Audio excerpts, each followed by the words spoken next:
My name is Damien Green. I'm a physician scientist at Fred Hutch. In my laboratory here, we're focused on developing treatments for multiple myeloma. We've done pioneering research in the development of immune system-based approaches to treat cancer. We take a patient's own immune cells out of their body, change them so they become cancer attack dogs, and we put them back into the patient where they seek out and destroy the disease. Fred Hutch is a leader in immunotherapy. There is no place in the world that I believe will more quickly move science from the laboratory to patients where we can make a difference. And I can tell you with absolute certainty that donor dollars will ultimately translate into other people's survival. Thank you for making a difference for our patients. Because of you, we're going to find a cure.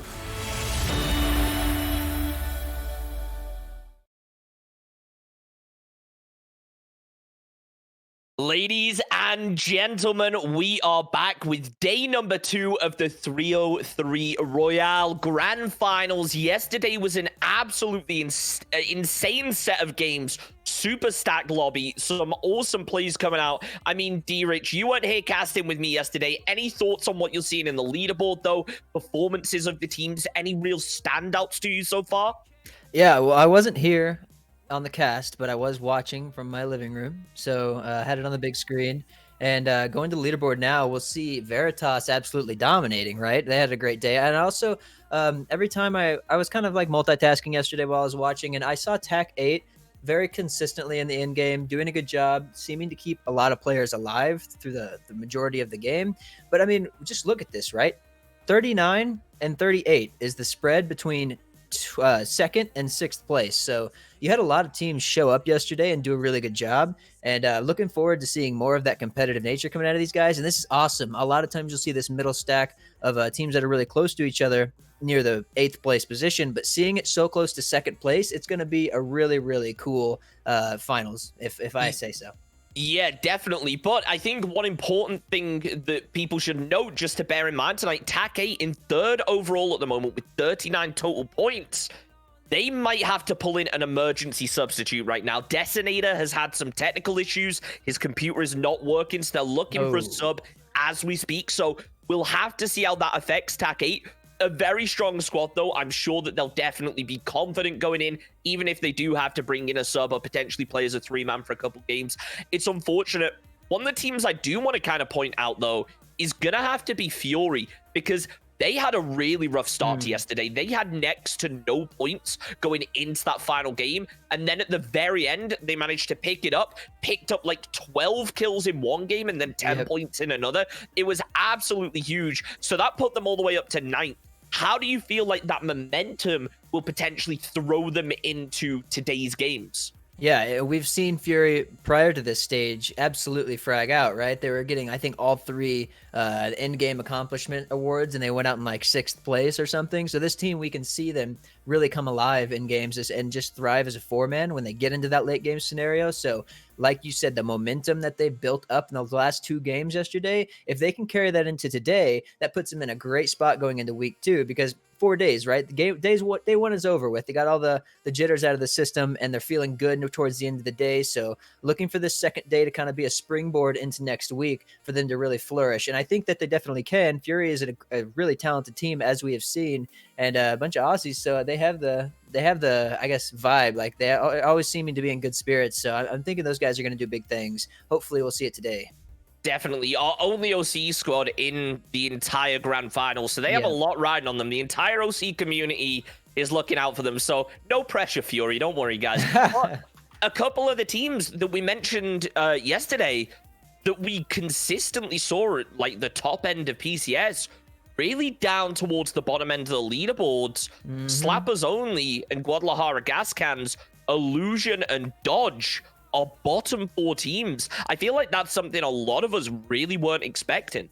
I don't think anyone was expecting it. I think you're absolutely right. I think these teams shouldn't be at the bottom leaderboard. It is PUBG, and it was 5 games, right? Anything can happen. You can have a bad day and end up there. That's one of the beauties of PUBG, is that it's anybody's day, whoever shows up, right? But these teams definitely have the capabilities to be the complete reverse of what they are now, all fighting for the first spot. So along with Fury, they didn't necessarily have blowout games at the end of the day, but I'd like to see them come back with a little more fire underneath them and play a little bit better and put themselves in a more comfortable position going into the second week, because we know these guys can, right? Like, these guys have proven themselves time and time again. They're good players, they're veterans, and they're on their home turf in the NA servers. So, I mean, I expect these guys to do better for sure, and I think we will see it. Definitely Dodge. 6 points is not that's not acceptable from them, not from my standards, but from theirs. I'm sure they're kicking themselves. Yeah, I mean, it's unfortunate. Another team that we need to kind of take a focus on is definitely going to be Slappers as well. Yeah. 9 points in 5 games really isn't great. Now, we should point out as well, there wasn't a single game where Slappers didn't get hot drop yesterday. They were hot dropping for Pachinki every single day, and then they went on hot drop for Montana Wavo every day. They won it every now and then. You know, the first 2-3 games, they didn't even end up fighting. They just disengaged. They got out of there.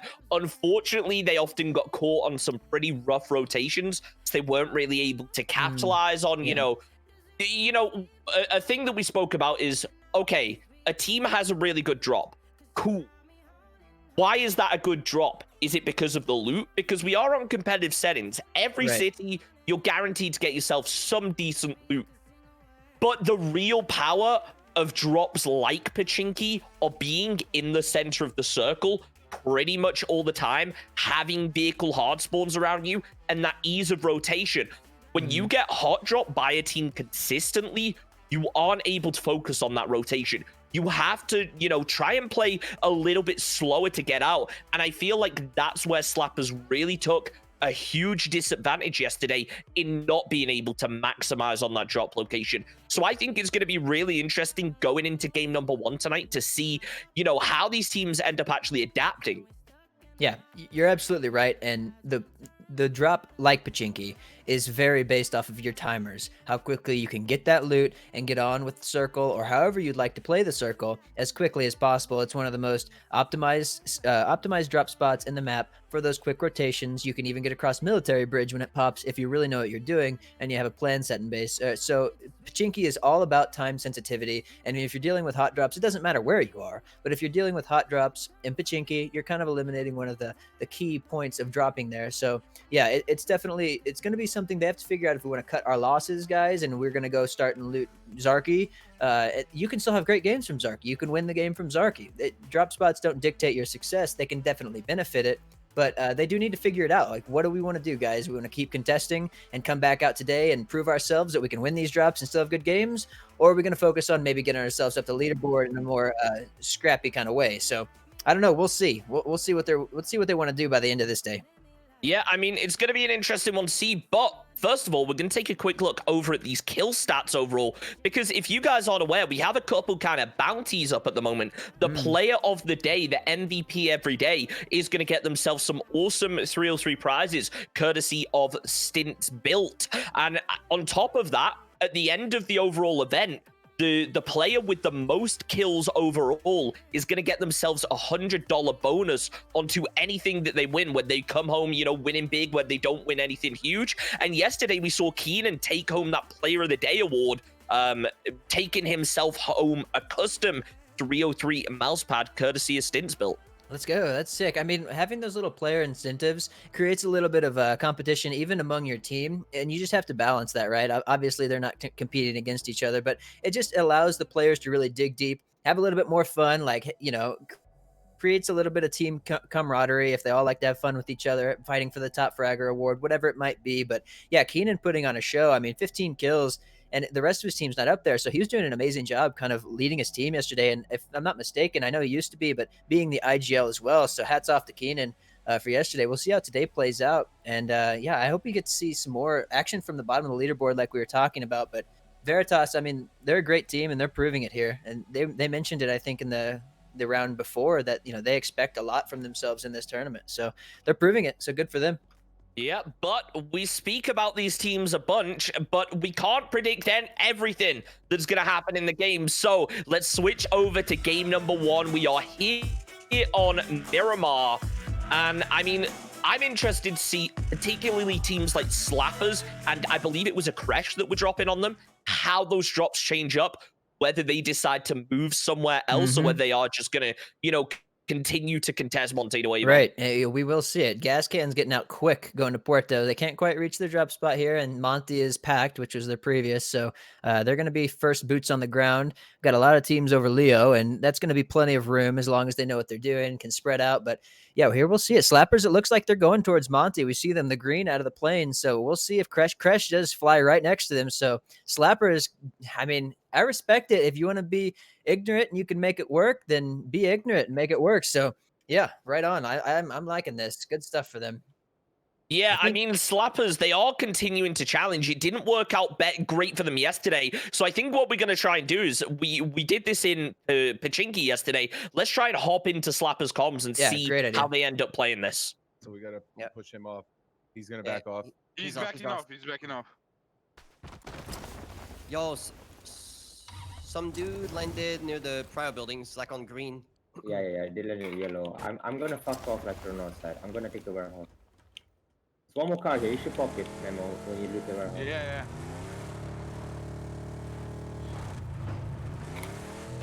Try to pop it. There's a car on yellow as well. Like, try to pop it. Don't overextend and just leave ASAP.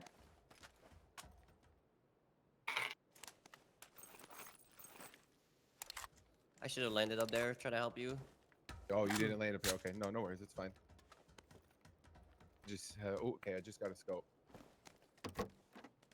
Yeah, instantly look for the cars and leave towards Dressel. Loot the scraps. Don't. Yeah, we did hear Slappers there. We thought they were going to take the fight, but I don't think they were really expecting to be challenged yet again. So instead deciding, you heard Sophia making the calls, clearly taking that IGL role at the moment, saying, look, let's just take the cars and leave. They've got themselves some loot. It's not impossible to spot loot from a position like this, but LFP will be taking a couple shots over towards Mimo now, as Young Kings will have control of this road over to the eastern Monte Nuevo, which is going to limit Slappers' rotations in. But over at El Pozo, we see another hot drop coming out here. Dodge and Old Times. Dodge, one of those teams we spoke about, they need to try and work up in the leaderboard. Is this the risk you want to be taking if you're in a position like Dodge's?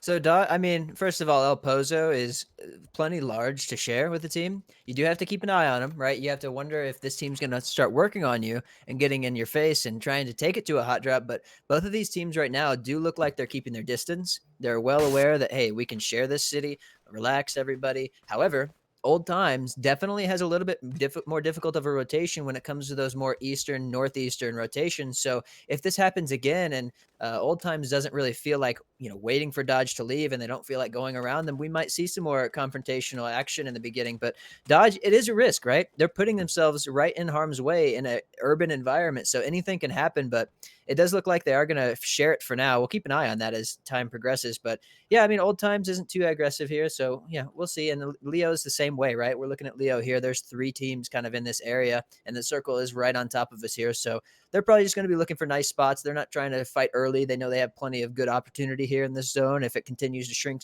towards a center location. So this zone will be pretty easy for them to read, especially as it progresses into 2 and 3. And we'll see these teams like SG, Comets, and Enigma probably get some really prime locations as the circle progresses. So everyone's taking it easy. Still got 64 alive, regardless of the teams sharing some cities. So, but yeah, I did like Slappers real quick.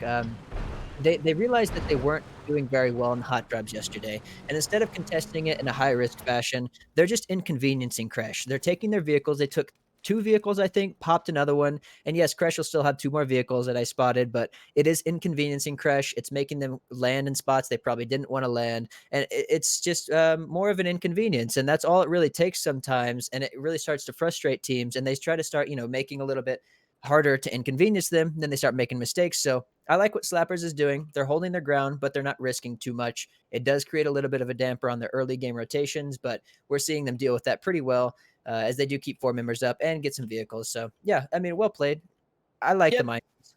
They shouldn't have to worry too much, and especially that kind of stress relief as well. They've dealt with Slappers every single game so far, so they're going to be very happy about this. Fury as well, another one of those teams that's kind of on the cusp right now. They need to get a really strong game going to start off the day. We know that they can go super frag heavy, but the question is you know, are they going to be able to start off with that momentum? Or could we potentially see a result like yesterday where, I mean, things started off really slowly for them and it only really picked up in the last 2 games? Yeah, and we did see Flood popping off yesterday, so looking to see him kind of I mean, these guys are good enough. They know they are. So maybe a little bit of chip on their shoulder today. Like, hey, we proved ourselves the last 2 games. We're going to keep proving ourselves. So I'm looking to see them do some good things. They are going to get a nice spot in the zone. If this goes anywhere west on this phase 2 pop, they're going to be very happy. So I'm excited to see them proactively rotating. And some shots actually ring out. And this is going to be YK and T8 getting into it. Yeah, we do see Young Kings. They started to open up on towards T8. As T8, they tried to make a crash in towards the compound, but Detonator going to be getting caught out with the vehicle. He does get flushed as well, as now William going to be moving in towards this building to try and provide some support, but Steezy a little bit far back, deciding to go for that long-range support position. Instead, William starting to get a little bit aggressive, throwing down the smokes. It's going to be interesting to see whether TAC8 decide to disengage from this, which looks to be the case. Oh, yeah, no, we'll see if Young Kings can get him here, but some damage comes out. I mean, this is going to be hard.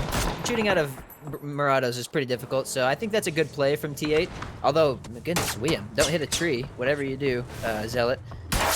He's bandaging up, but 2 HP is cutting it close. Actually, gas cans and Comet's getting into it as well. I'm not sure where that is. I think that's more of the eastern side of the zone, as they're fighting for more of a central high ground position.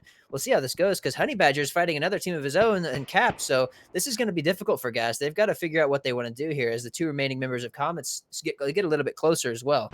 Oldest is half bleed here.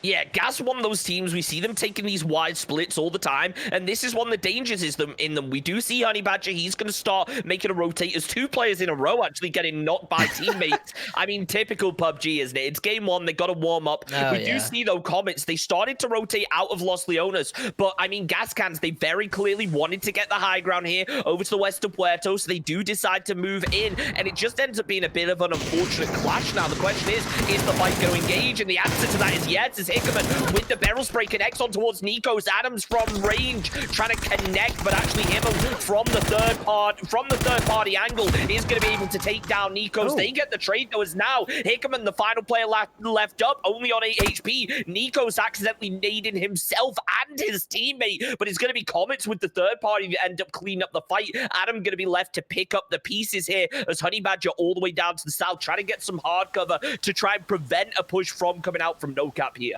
Right, and then you have Enigma on the west. So, I mean, JR is the closest member. It does kind of look like they're just looking around. They're not getting too aggressive, but man, that was weird. It was like all of a sudden, everyone just got knocked from Comets. I'm not even sure. A little bit of third party from Cap definitely helped Gas Cans out there, but I mean, that'll be Comets going out first in 16th position, and their drop is Los Leones, so they're not going to be happy about that. Gas Cans creating some issues for them early on. And this is interesting for Gas Cans. There's a Porto team. They landed as a Porto team here, and they immediately pushed up to this center hill. That is a little bit uncharacteristic for them, right? They pushed so far center so quick, and Honey Badger's even getting in there further, right south of Beams, and I don't know if Beams is going to leave in this position. It looks like he is. I mean, Enigma's spread out here. They have plenty of control, and they definitely know that Beams sees that, hey, my teammates are more centralized than I am. I'm going to let Gas Cans have this. So good from Beams, creating some noise, backing off, and ooh, little hum. Okay, Ripper, I'm going to be looking for the kill feed, man. 4 times on it. Yeah.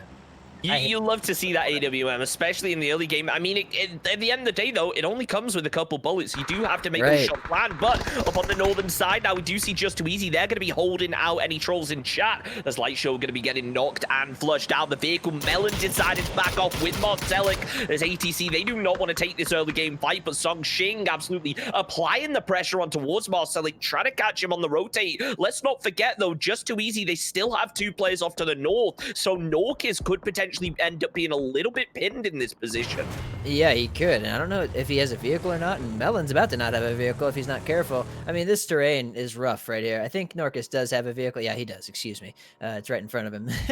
But yeah, it's going to be hard for him to get out of here. This terrain sucks, and if you take too much damage from these DMRs, not quite landing the shots that he needs to hit, that's all right. Loki's going to skate on by. I mean, this is Just Too Easy maybe getting on their way, so maybe Norcus is fine with that. Like, I missed my shots. That's all right, though. I'm going to be safe. I'm going to be alive. So Veritas looking to do a little bit of something from the backside, but we'll see the circle pop to the north, or excuse me, the southwest. And this is, like I said, Fury is feeling really good here because this circle oftentimes ends around the T8 and north of them area. So we'll see what Fury decides to do with this. Is they're split We see Insight and Flood kind of coming back down towards Waikikimukau. So there might be, I don't know. I'm curious to see how Fury plays this, actually.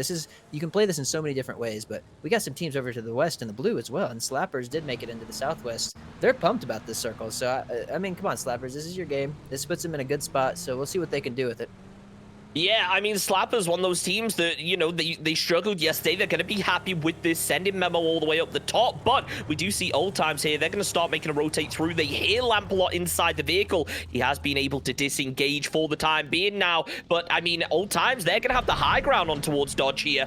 And, I mean, you spoke about Fury a minute ago. It's an interesting play as they did, you know, group up on that southern compound and then decided to split back off to the north, just come back on themselves. So a bit of an interesting one, but we do see Lampalot here. He does spot out the heads of Old Times, decided not to engage, but he'll call this out to the rest of Dodge, and they've got a really nice split going on and potentially going to be able to hold out ATC as well here. Yeah, this is a nice split from Dodge. This spot is so good for late game. You have the high ground. You're able to kind of play off of it wherever you'd like. This is far enough south to where it's most likely not going to go back to these rainbows that we see ATC at right now. I mean, you know, never say never in PUBG. But Dodge just has a great position in the zone. They're keeping a good split. Lampalot holding down the only entrance from the west. So as he is actually leaving now, and as he's going to go up with Danny G here, they're going to kind of reconsolidate, which I think is a good play. If these teams get too aggressive and they're too caught out, it could end badly for Dodge. So I'm excited to see how they play this. If this goes further south, it can be a little bit problematic for them, but they're a good enough team with enough experience. They should have a bunch of different game plans mapped across in their mind and know exactly what to do on any shift. Danny getting a knock, but I think that's just in the buildings. Probably not going to become of anything. Just some good damage, good output. And he puts Melon at 1 HP too. Nice shooting from Danny. So this is the pressure that you want to see. Even if you're not getting the knocks, you're damaging them. You're making them use their meds, their armor. And yeah, just good stuff because it's the closest team to you, right? Damaging them is going to benefit you regardless in the future. Yeah, ATC, they will lose a player. They have some hard cover, but Veritas were over to the east. They were also applying pressure on towards this, as a crash could potentially end up crashing into a couple of teams here, with Old Times off to the north, Slappers down to the south. Kaishan going to be looking out with that Mini 14, trying to get eyes over towards Slappers' position, maybe not realizing that, in fact, there are players up there. So they will be pulling up. Marcelic getting flushed out, and Slappers, they're going to get into the hard cover, but, I mean, a crash, they should be aware of this, right? They should be, and I don't know if they're aware of Illusion though. If you see, even in the blue, Illusion's been in the blue for the entirety of this entire circle. A return knock finally coming from ATC there to maybe get a little bit of breathing room, but I can't believe Marcelet got flushed in a building. But yeah, Illusion might be a little bit of an issue for Kresh here, as Kresh doesn't have a lot of room to play with unless Illusion, I don't know if Matthew knows about him either, and they're rotating right past him. As some shots come out from Kresh, they might get a rotation, but yeah, Illusion doesn't know anything about Kresh here, so this is unfortunate for them, spending so much time in the blue and still rotating in blind. Some damage comes out from Icy Flex, trying to create some suppression for his team, but I mean, there's really not a whole lot of threat here for Kresh, as they're, I mean, oh my goodness, actually, this is going to be very difficult for these teams on the west here, Slappers and Old included. Yeah, this is an interesting pull here. You got to bear in mind this entire western side, it's all pretty much cliff faces. It makes those rotates just so hard to work with. As Freemy, he's trying to take shots up towards a Kresh, but he has to bear in mind his two teammates are still out in that blue. They've got a long way before they're able to group up, so they can't provide any support. So a Kresh, it looks like they're going to decide to take this road, and I mean, they're going to have to crash something here, taking this road. The question is it going to be Hambino's compound from Slappers, or are they going to continue heading all the way into zone with Old Times up on the top? They're going to be looking down towards this, and potentially we will see Old Times opening up here, but nice Hambino getting the knock on towards King as he rotates through. Old Times going to be looking to return the fire, but they don't spot out a Kresh just yet as they continue to move down the hill and group up with Selfish. Well, I don't know where they're splitting off from each other. You can tell that right now the comms are a little bit disorganized. They're not sure where to go. We see RBK going into the bowl next to Selfish, like you said. This is a very popular spot, but whenever two teams are fighting for it, like you just have to kill one of the teams because you're in the middle of the open, and Selfish trying to make his presence known. And in this bowl here, Kresh doesn't have the ability to play up. They're going to get shot from the DMRs from the east, from the south. So this is a really bad position, and Old Times is going to have a hard time peeking over for the same reason, but these guys are going to have a hard time coexisting. As yeah, Old Times is going to continue to go further south, and Sophia getting a nice kill on one of the Old Times members. Look at Slappers right now. They're kind of curtaining this entire entrance, and there's really no safe place. Old Times is getting shot from everywhere they go, and even in this compound, they have 2 members of Slappers still on their west, and then 2 others now on their east, and they have full line of sight in both locations. So I don't know if Slappers' intent was to do this, but I do enjoy the pressure that they put on these teams because that is such a popular gauntlet to kind of rotate through from the west, as it's really the only play, as everything else is pretty well taken. Sophia taking some big damage from Young Kings, and those are some long shots. I think that's a couple 100 meters. So nice damage coming out from those guys. Center in the compound, I mean, gosh, I'm sure they're looking around for something to shoot. It gets boring after a little while, but Slappers, I mean, this is a little bit of disorganization from them, but Hambino actually.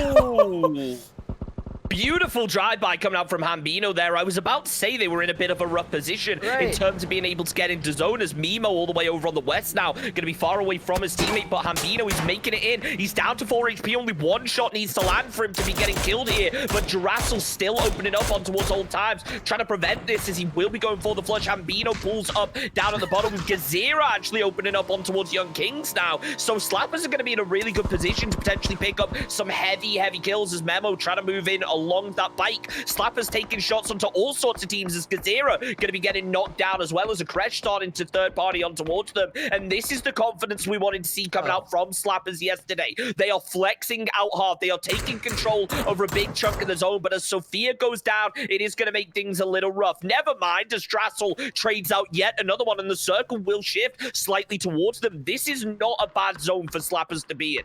Not at all, and they have so many kills at their doorstep here, and they've weakened all of these teams. They have the best control. They can play from the edge comfortably, and there's still 2 members of Kresh knocked here, so it's going to be the last remaining member driving away, so Kresh is going to be confirming both of these kills as Slappers. They're going to be happy to see it, and that's 2 more kills going over. Well, actually, they're getting stolen. Both of them get stolen. That's unfortunate. But I mean, goodness gracious, Slapper's getting knocked as well. So they have to regroup here. They have Old Times still on their backside. They have Young Kings to deal with eventually. And this could be a great position for them to net some points, but we do need to see them keep each other up a little bit. The South, however, is going to be a lot of moving around. We see Freemy with a nice flush. I don't even know where Freemy is. He's far all the way in the south. Yeah. So these guys aren't going to get the reses. This is tragic for Slappers, actually. They were feeling really good going into the zone. 2 members got knocked and 2 kills got stolen, so that feels bad. I feel for these guys. Old Times making the wrap up to the northwest. I'm not sure where they're going to go.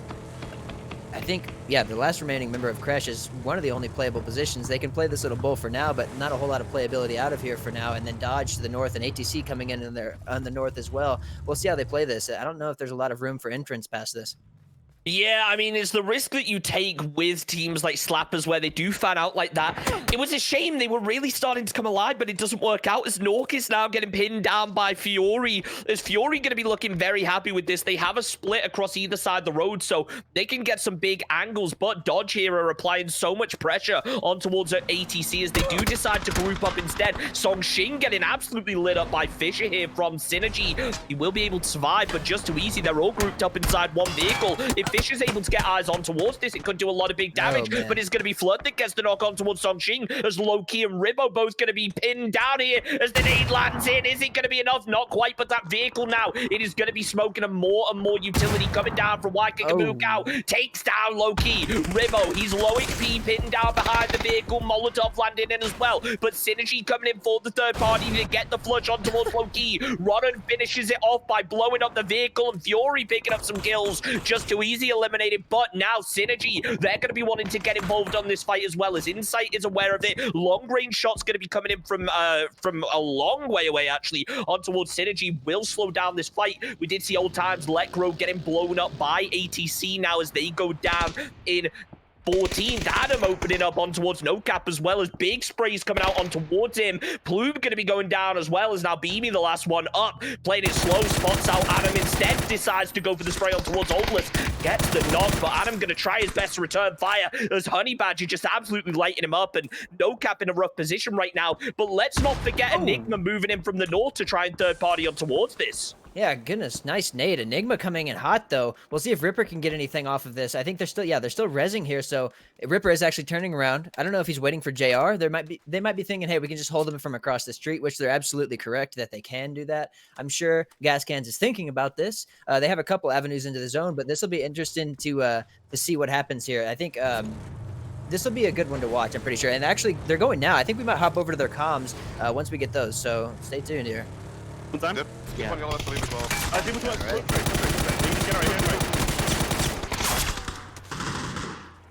Get right. Smoke sound, get smoke sound. This guy's fully in the building.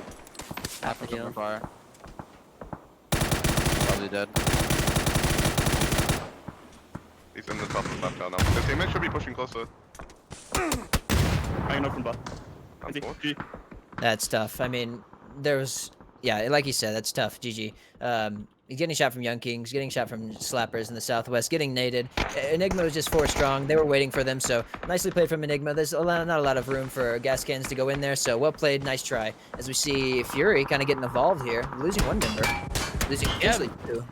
But they do take down Veritas on the way as now Melon now getting absolutely pinned. That vehicle about to blow up. Zealot landing in a couple of shots, but the zone gonna land down. Lambalot blows up the vehicle, and out goes Melon for ETC in 10th. We do see Slappers, their final 2 remaining players. They tried to make a push, but Illusion just taking really good zone control now, absolutely punishing them. Out goes Slappers as well. We're into our top 8, and therefore the placement points as Enigma. They have this southeastern side. They're taking a lot of shots down this hill. Illusion with a very, very small compound to realistically play, though, as we do see Beams here trying to work his way up to the north, knows that there must be players over near these warehouses, just not too sure exactly where, and he knows that Synergy have realistically a stronger position in this zone, at least, as Synergy starting to go for the reposition. I think they realized that moving down this hill in the late game is going to be a risky one, so as soon as this zone pops, it wouldn't surprise me if they do decide to make the push here.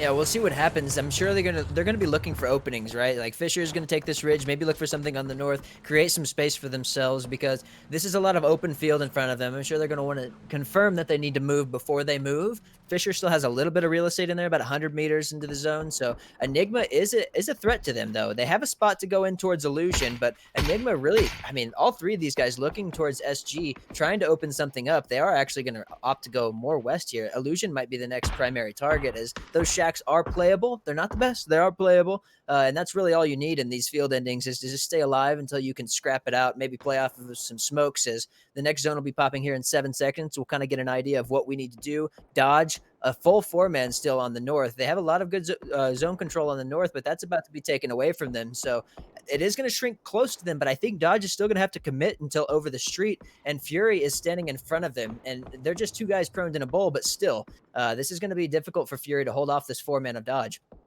Yeah, I mean, we do see Enigma down on the southern side. They're going to be starting to make a push here. Another one of those teams that I really like to listen in on, because, I mean, the positivity in that chat is just amazing. So as they do get ready to prep the rotate, take in the vehicle, let's hop on board and listen to exactly what's going on. With them, yeah. I'm going. There's 2 of them peeking near hard. How many grenades do you have, Senpai? A lot. You have what? A lot. Yeah, a lot. Hit 1 twice. Nading. One more right Smoke side the right, left. staring at me. Plug them up, boys. Got headshotted behind. Just commit to the push. Just smoke and commit to the push.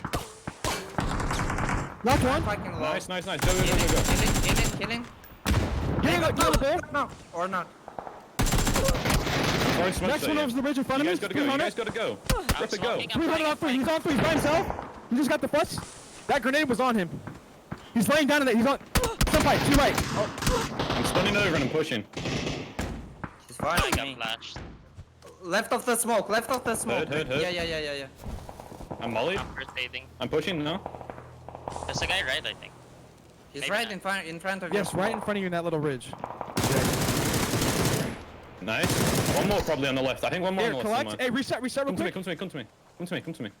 Pick this idiot. Left behind. Dead. That I'm man not. is. Oh, You're fuck, alone, guys. bro. Take cover, Give me comms. Shut up. We can crash this, maybe.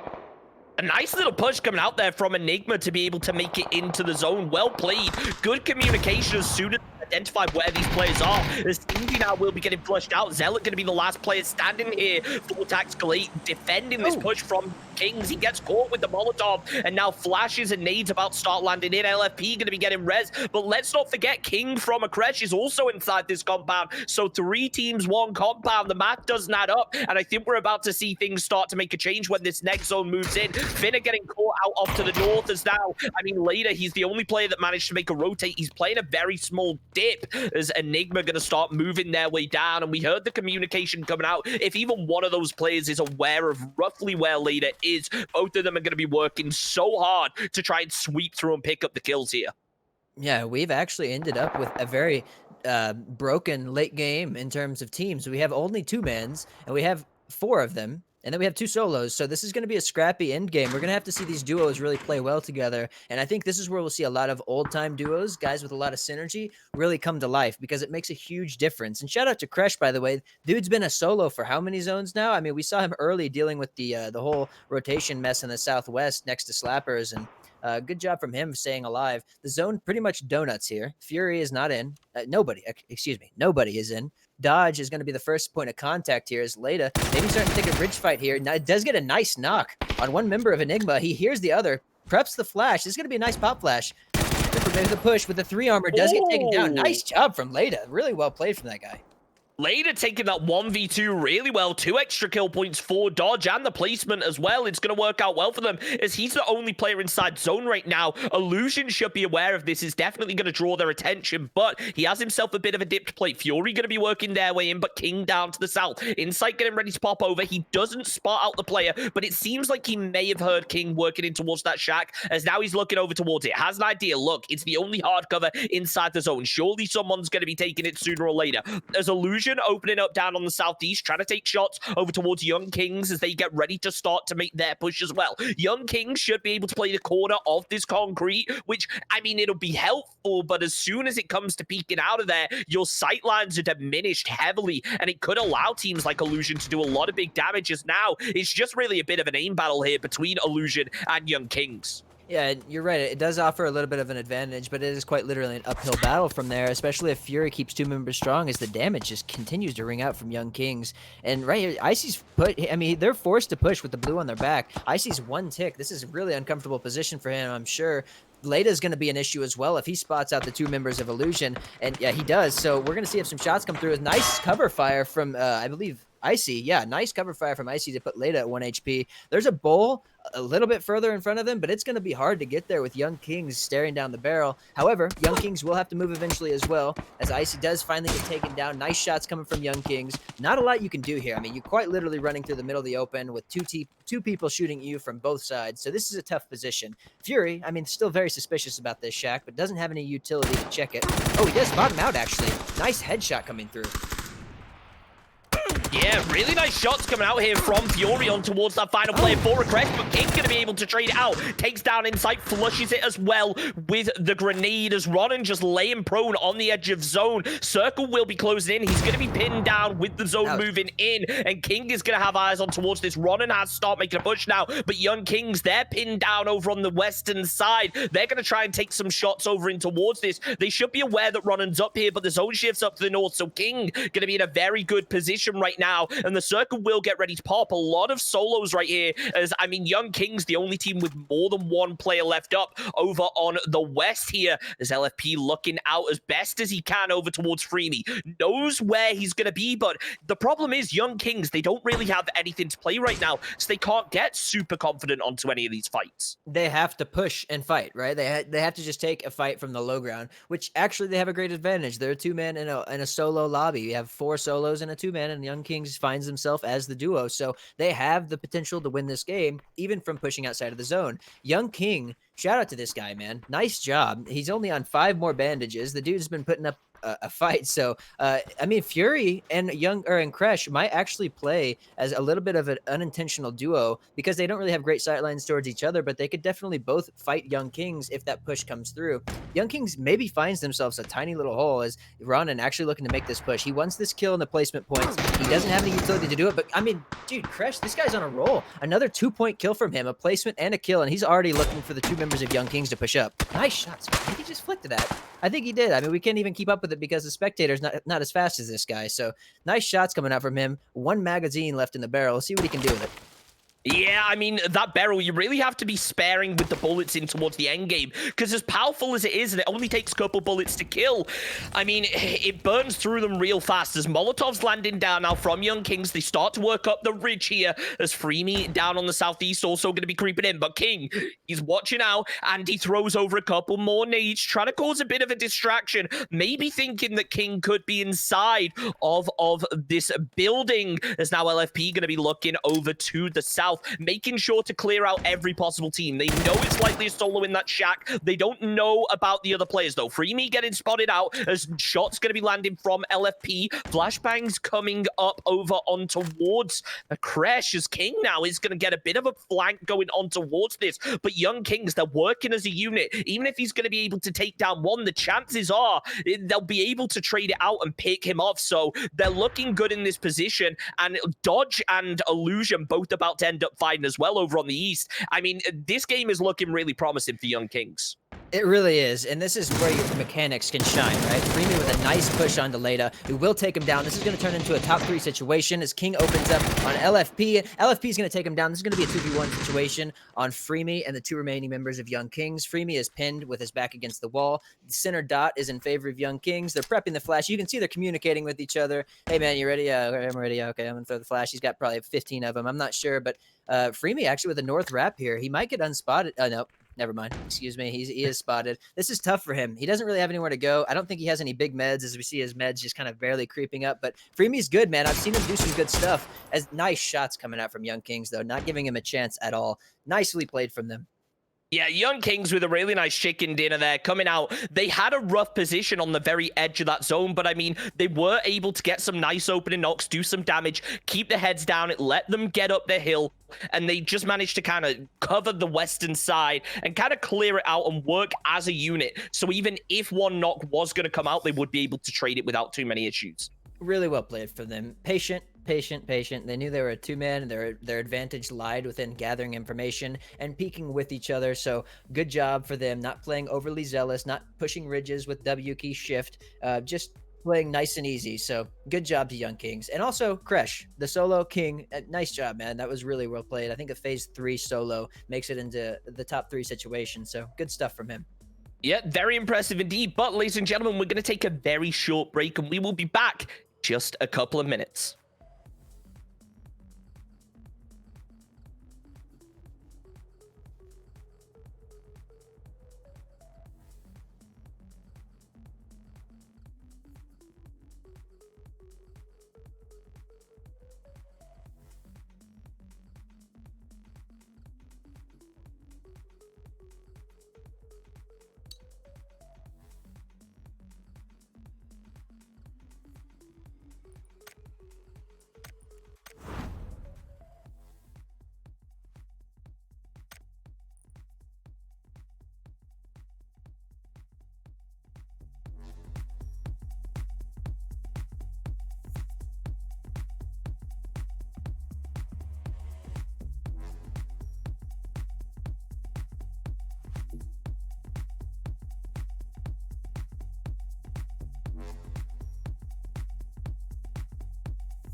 Where do we go from here?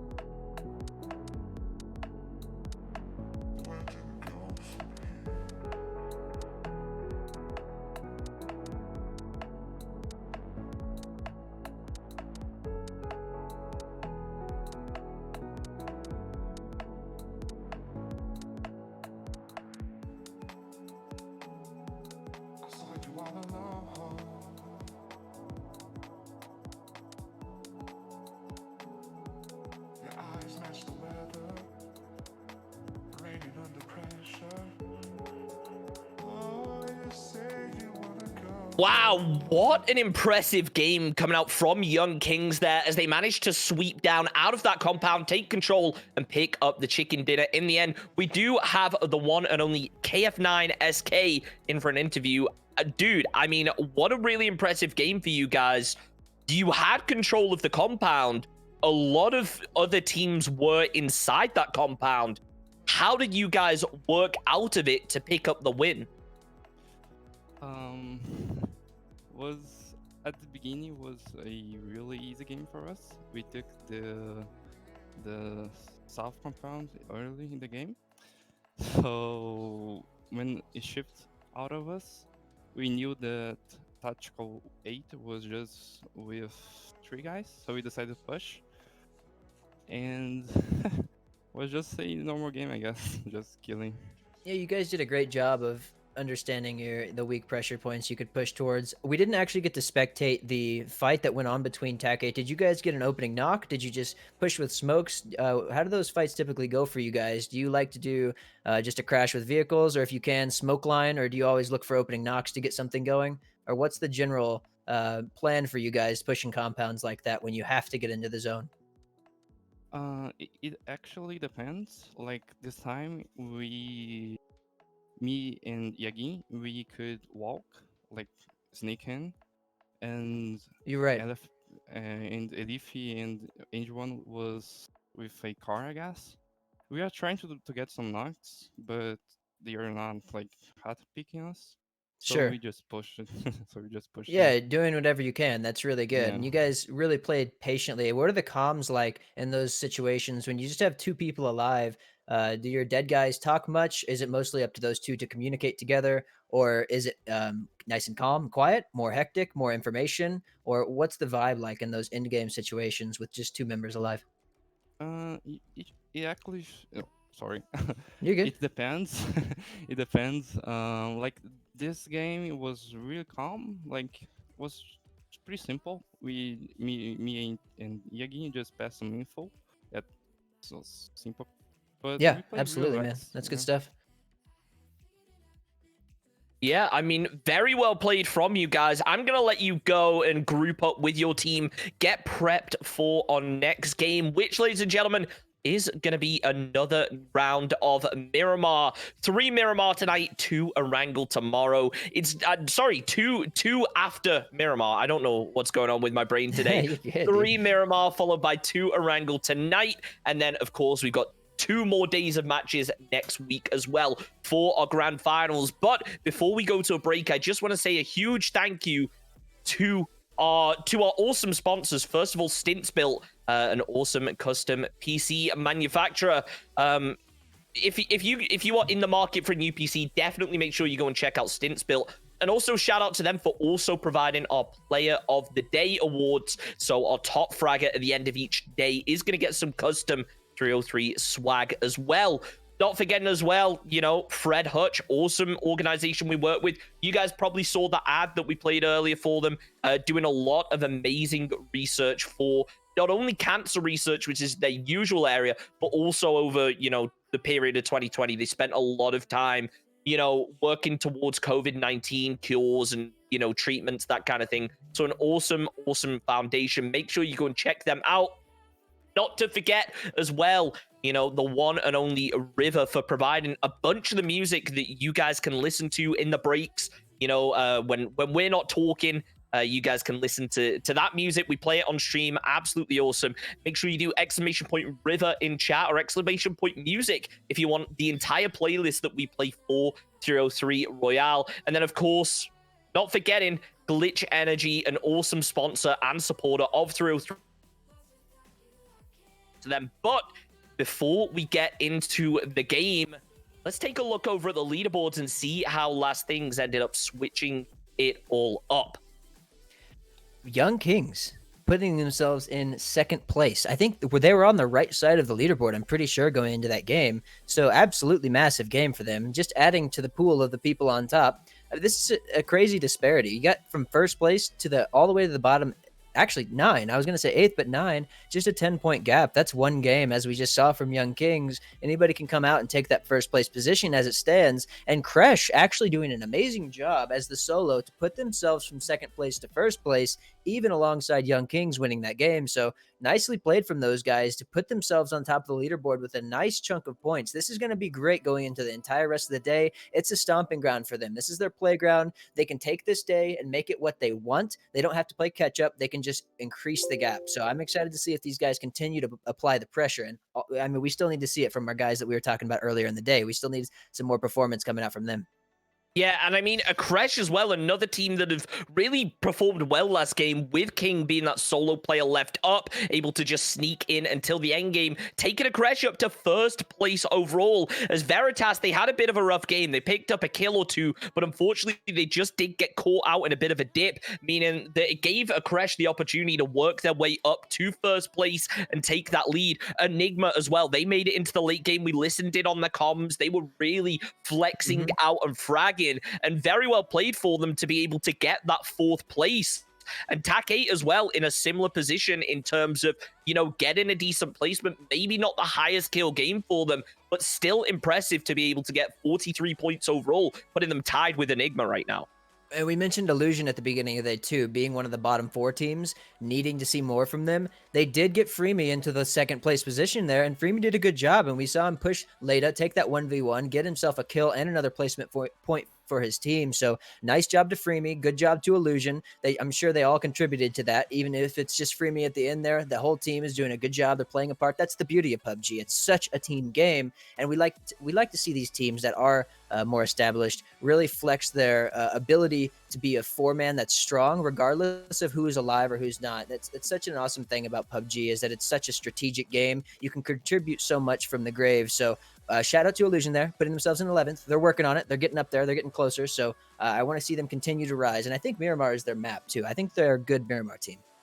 Yeah, another team that, you know, they are starting to rise a little bit is going to have to be Guadalajara Gascans. They took a really nice early game fight up against Comets. That put them up to 20 points overall in 14th place. Slappers as well also picking up some points. So even the teams at the very bottom now starting to, you know, pick up a couple points. But as we hop into game number 2 of the evening, we are back here on Miramar and a slightly different playing path now. So we'll see how that affects the game. It goes a little bit more to the east, a tiny bit. We'll see how, like you said, how it plays out. It looks like Gas Cans is not going Puerto, so they're going to probably be looking for Azahar stretch, which they'll get. We'll see again if this is a far shot for Monty, right? So Slappers and Kresh both needing to fly so far for a contest. I don't know if it's going to happen. We'll see what they do here. I haven't seen it. Oh, well, there's Gas. They go out to the east looking for the Azahar. Am I blind? I haven't seen Slappers yet. They might be going for a little bit later in the plane. And no, also, they actually are going over for Impala by the look of things. I am blind. So they've switched it up. They're not going to be challenging for Montana Nuevo anymore. Yeah, and it's good to see. They actually, maybe last game inspired them a little bit. Even though they kind of went out earlier than they would have liked, they more than doubled their points from yesterday. So regardless if they care or not about winning this tournament or gathering points at all, it is unarguably more fun to play the game and get kills. And I'm sure that's what they felt last game. Hey guys, we're actually pretty good at this game. Let's play it and let's have some fun. Let's get some kills. We don't have to be stubborn and drop for a spot that's making our games difficult. So I'm excited to see if they kind of are more geared towards having a good time playing, and we'll see the circle pop close enough to them where they can definitely have a great game off of this. They're in a good spot. They have priority to a couple good spots. No cap definitely centered up. So yeah, we'll see how this game plays out. It'll be good. Yeah, I don't think any team's going to have like a bad game off of this. They should all be able to get into the circle relatively easy. I mean, one of those teams that is looking strong right now that we really want to take a listen in on is going to be Fury, because they're working their way up. Let's see how they prep for this circle 1. Sure. Good morning, person who joined that channel. What up, Sean? In my swamp. You wanna give us some tips? You wanna just back in me? You wanna? Guys, I'm uploading my hacks. Some utilities and stuff. You know? Okay, maybe Fury aren't the best team to listen in on. Typical OC. Oh my gosh, dude. I thought we love were it, maybe dude. going to get some interesting strats coming out, seeing. All right, guys, what the they were circle popped planning, over but- Menace. We're going to have a 14-second rotation timer. We're going to go straight through Mendita Road and down through the dip and around the mountain. No, nothing of that. They just want to tell us good morning. I guess it's No, morning I mean, in you know OC, what? right? Yeah, talking about uploading the hacks, you know. Yeah. you gotta love those OCE boys. You know, they're chilling right now. They're confident. They're Right. feeling prepped for the game. You know, they want to work their way in. So I mean, You're you absolutely know, right, by the way. they got nothing to worry about. It's confidence and comfort in these situations. They all know what to do. This will be a very default zone for them. They've done it a million times in scrims. They know what to expect. They're not worried about, hey, man, when are we leaving? When are we, I'm sure the only conversation we're going to be hearing is a little bit later in the looting phase with like, what do we all need? I need a grip, need a 4X, need a scope of any kind, need some ammo, whatever. That's a lot of the early game conversation when you're in a kind of a default situation with an IGL that just kind of knows what to do. The rest of the team knows what to do. So it's good to see the comfort coming out of them. They're feeling loose. And these guys, they put themselves in 7th place last game, only 10 points from first. So they definitely have the capabilities to do it. And I mean, we mentioned it at the beginning of the day. They're one of the teams that we expect to do it. So looking for them to have a good day here, have a good game. Yep, they're going to be starting that early rotate over in towards the zone, but let's not forget, no cap could provide some issues here. However, Marcelic, he's going to be looking to try and get eyes over on towards Adit. He hasn't spotted anything out yet, but as Fury do start to make their rotate through, no cap, I mean, they could cause some issues if Fury decide to rotate through Monte Nuevo. And not to forget, Monty here from Comets down to the south, kind of gonna put Fury in a pinch if they do decide to hop out here. Yeah, Comets likes to take this position at Monty's end frequently. SG is actually making their way in between Comets, but we might see Monty work his way over. It depends how this next circle goes. They don't like to get too confrontational too early, but Fury, I mean, they're scouting in. This is a free compound that they're driving to, so I don't know if this is... Cap is totally fine giving us up. Now that I think about it, I didn't realize it was Flamey in that compound. So Cap is totally fine. They have center circle. They have teams or team members on the north side of Menace for that northern pop. So they're fine. They don't care about giving this up. They are looking for some rotation shots. Not going to find any connection onto Flood here. So I mean, good job from Fury. They're putting themselves in a nice spot from an edge position. Being Picados, good job from them. They knew what to do. We heard them. I mean, this was obviously very understood. This was the plan. We didn't hear any communication prior to this, so good job from those guys. Yeah, I would. You know, it's an interesting one here. Is Addict going to be able to get himself that 3 gear? I wonder if he's going to be able to pick up a gun out of this drop as well. It is going to be an AWM. Actually deciding to leave it though, so Addict just going to be sticking with that Mini 14 for now. But I mean, we did hear Flamey. He had himself that M249, taking big shots over towards the vehicle, and we heard, I believe it was Enigma yesterday, showing how influential that M249 can actually be in these situations when teams are rotating through with vehicles. We do see Young Kings, they start to open up on towards T8, taking out Zella early. So this is not ideal for T8 now. There's only 3 players going to be left up, and I mean, a lot of teams going to have to start making this rotate into zone now. Well, and T8's nowhere near priority position. The edge that they can play into sucks. It's not going to end back towards them. A couple shots popping off there as a send-off from Young Kings. They're feeling good, right? Coming off of last game, they're in first place. They're taking a kill point here, taking a kill point there, playing it nice and easy, coming into the circle in due time. So over to Veritas, actually. Veritas is in a position to actually make a huge game out of one of these scouts.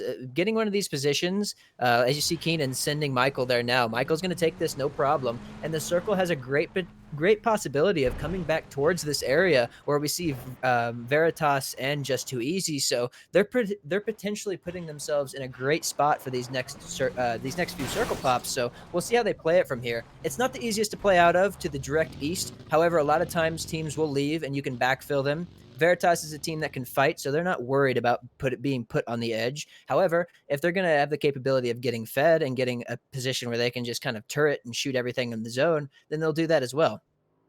Yep, and I mean, Veritas, they're already looking strong here, and let's point out the fact they're going with a pretty aggressive split here, with 2 players down to the south, 2 players off to the north, as Lightshow going to be rotating in for ATC, is going to be making it a little late, but we do see a Crash out here all the way off to the north, only just making a push in. They don't have too far to go.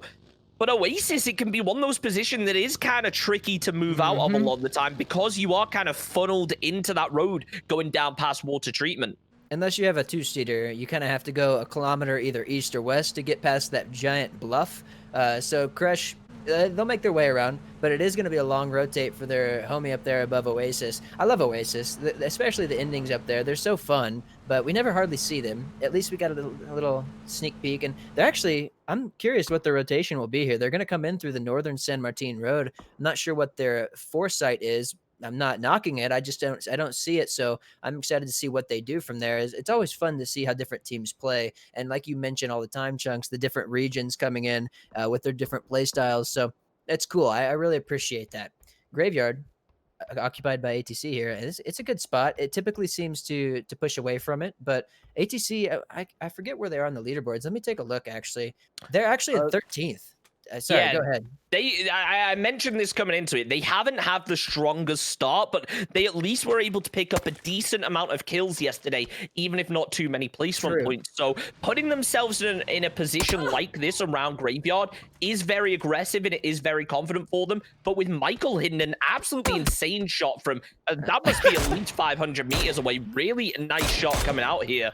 Very impressive indeed, but I mean, they should be all right. As I mean, Veritas, they're going to be opening up even more shots. As now Later rotating down inside the vehicle as a scout. D-Treat's going to be able to spot that out. He does try to hit a couple more potentially, but the shots will be raining in from up the hill. The rest of Dodge going to be getting involved onto this. Is now the vehicle tire getting destroyed here for Veritas. It is going to make their rotation a little bit more difficult, but in the grand scheme of things, they should be able to hold out Dodge if the circle does end up shifting back east. That's so unfortunate. Just like a foot of the tire being exposed, and that actually creates a huge issue for these zones that Veritas are playing for. They either have to drive pretty far, or they eventually have to push out into this field that vehicles on all four members really plays an important role. That vehicle's still fine. You can drive it, just not quite as well. So keeping tires is something very important in PUBG. I know Veritas knows how to keep tires. It just sucks whenever you have that one little tire exposed and you lose a rotation ability. So we'll see how they work from it. Maybe they have another one from Jazza, but old times coming out of Azahara area, they have a lot of room to play with. If this circle pops north, they're in a good spot. I think maybe I'm wrong. I thought I saw them playing in this compound the other day. Actually, I think I am wrong. That was just too easy. So forget everything I just said, but we will see this circle pop here pretty soon. We'll get to see who has the distinct advantage, as this zone definitely creates a distinct advantage. Yep, and you know what? It is one of those zones. We've seen this shift hard up towards Hacienda. We'll see what happens now. And yeah, it does. There it goes. All the way up towards Hacienda. So Veritas are going to be looking really good in a position like this, you know, with a nice split. The question is now, I think it was just too easy. Ended up playing Hacienda yesterday. The circle ended up on towards it. I want to see how they end up switching this out. But Fury here, they send it in towards No Cap here, as Flamey just going to be playing with that M249, deciding not to engage, but the rest of Fury are already inside this compound. Flamey has to try and disengage from this. I'm not even sure whether he was even spotted here by Fury. That was wild. I mean, yeah, Flamey definitely understands if he shoots there, he just gets four-man mobbed, so good discipline not to, but I don't know how Fury didn't see him. I mean, okay, I don't know where Insight's headed, but he might be, he's going straight towards Added. I don't know what's going on here. I'm not sure if Fury sees what's going on, but he kind of seems to be circling Flamey as Flamey's headed back towards the compound.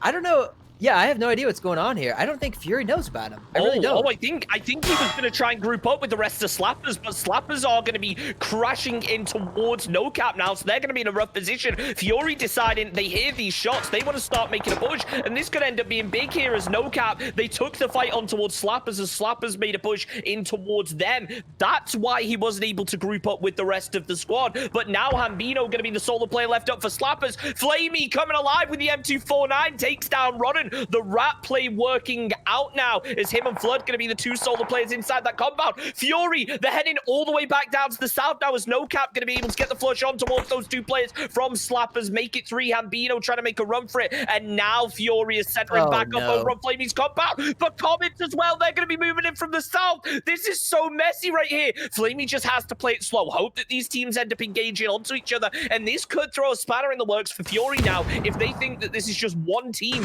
that's trying to group back together.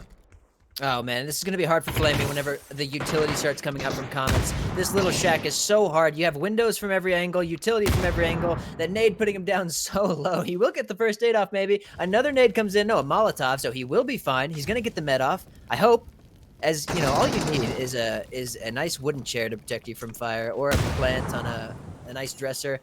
Smokes don't quite work like CS:GO here. However, it creates the push from coming in. It makes it a little bit harder. Flamey has that high ground. He can see the people coming in from above, as those smokes are easy to look down into, but hard to look up into. So this is a good play from Flamey. He's creating some survivability for himself as these two teams kind of stalemate. We just have 3 guys of Fury in a long building, and then we have 4 men of Comets spread between 2 buildings. So, I mean, Flamey has the gun for it too, right? If we see a single file line to clear him out, we could see real catastrophe for Comets. This M249, this is like perfect. This is like a dream situation. It holds 150 rounds, I think, with an EMAG, which he has on there. So I'm excited to see if Flamey can pull something off here. I believe. Yeah, Flamey could theoretically take down the entire squad and not have to reload once. Is Adit also going to be moving in towards this position now? Flood gets the opening knock on towards Comet here, taking down Monty with the barrel.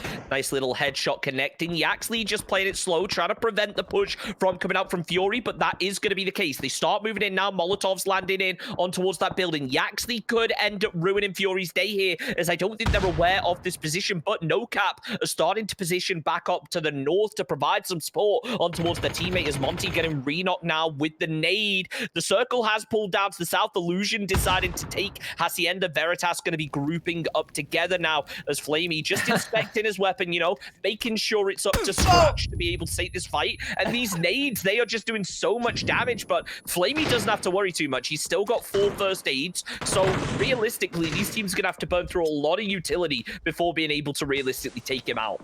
This is tough, and like we mentioned earlier, Veritas putting themselves in a position to get fed. They absolutely did, and I just wanted to point out nice discipline from them, not grouping up too soon, as this next circle popped so far south. So good job to them.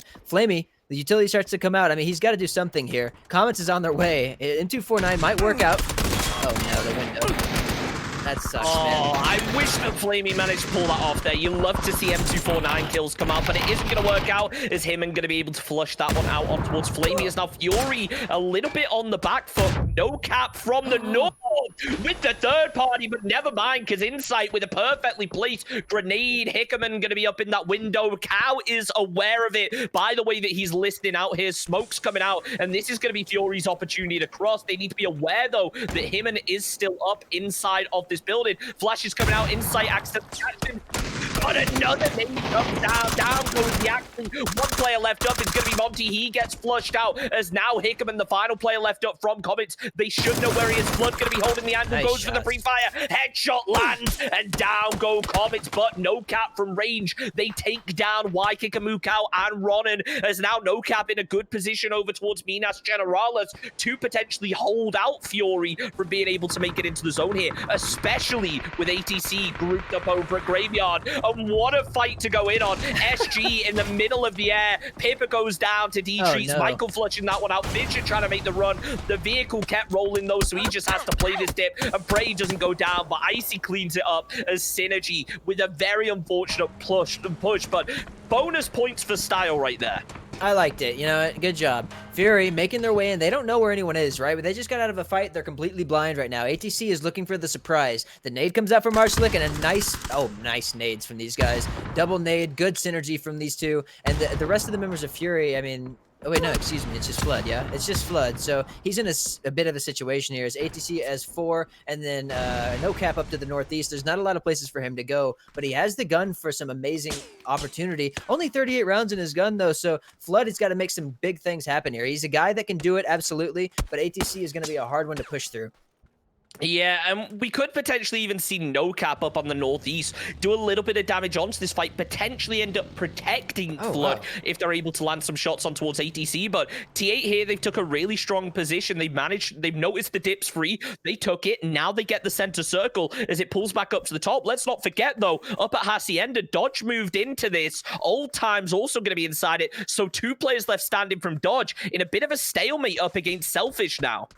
We have a lot of teams to the northeast. Real quick, T8, nice job. They were outside of they were east of Graveyard, up to the north of like Minas Generalis. They scouted that, understood the hard shift had to go right there, and they took a great spot in the zone. Good scouting from them, putting themselves in a position to do a great job now. So really good job to them. As we see this circle, a lot of teams still 4-man alive. So this is going to be a wild end game, as there's not a whole lot of real estate left for these guys.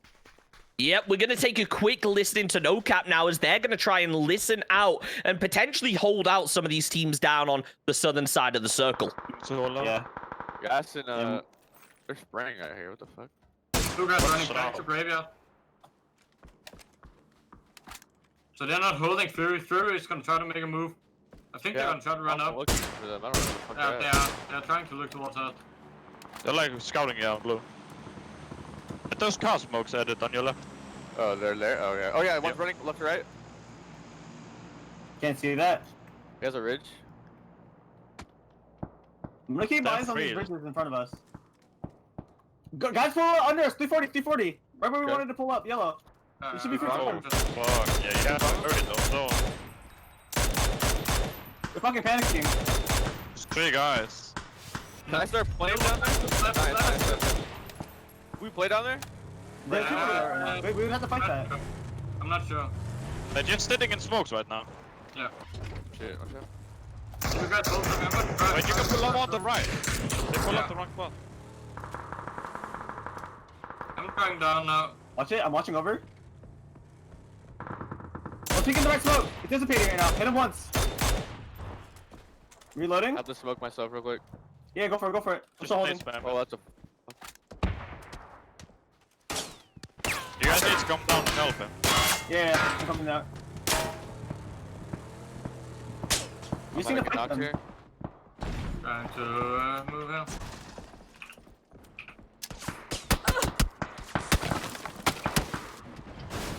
R40 on me. Oh.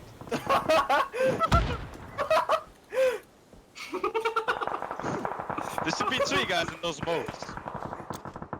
Yeah, behind us is 5. We need to clear. We need to kill them now. Yeah, but I can't do that. I'm gonna smoke on me and then I'm just gonna chill. They should get. I have to come back to you guys. Yeah, I have to come back. Impossible. You got a car, you can probably reverse it. I'm smoking, I'm gonna go.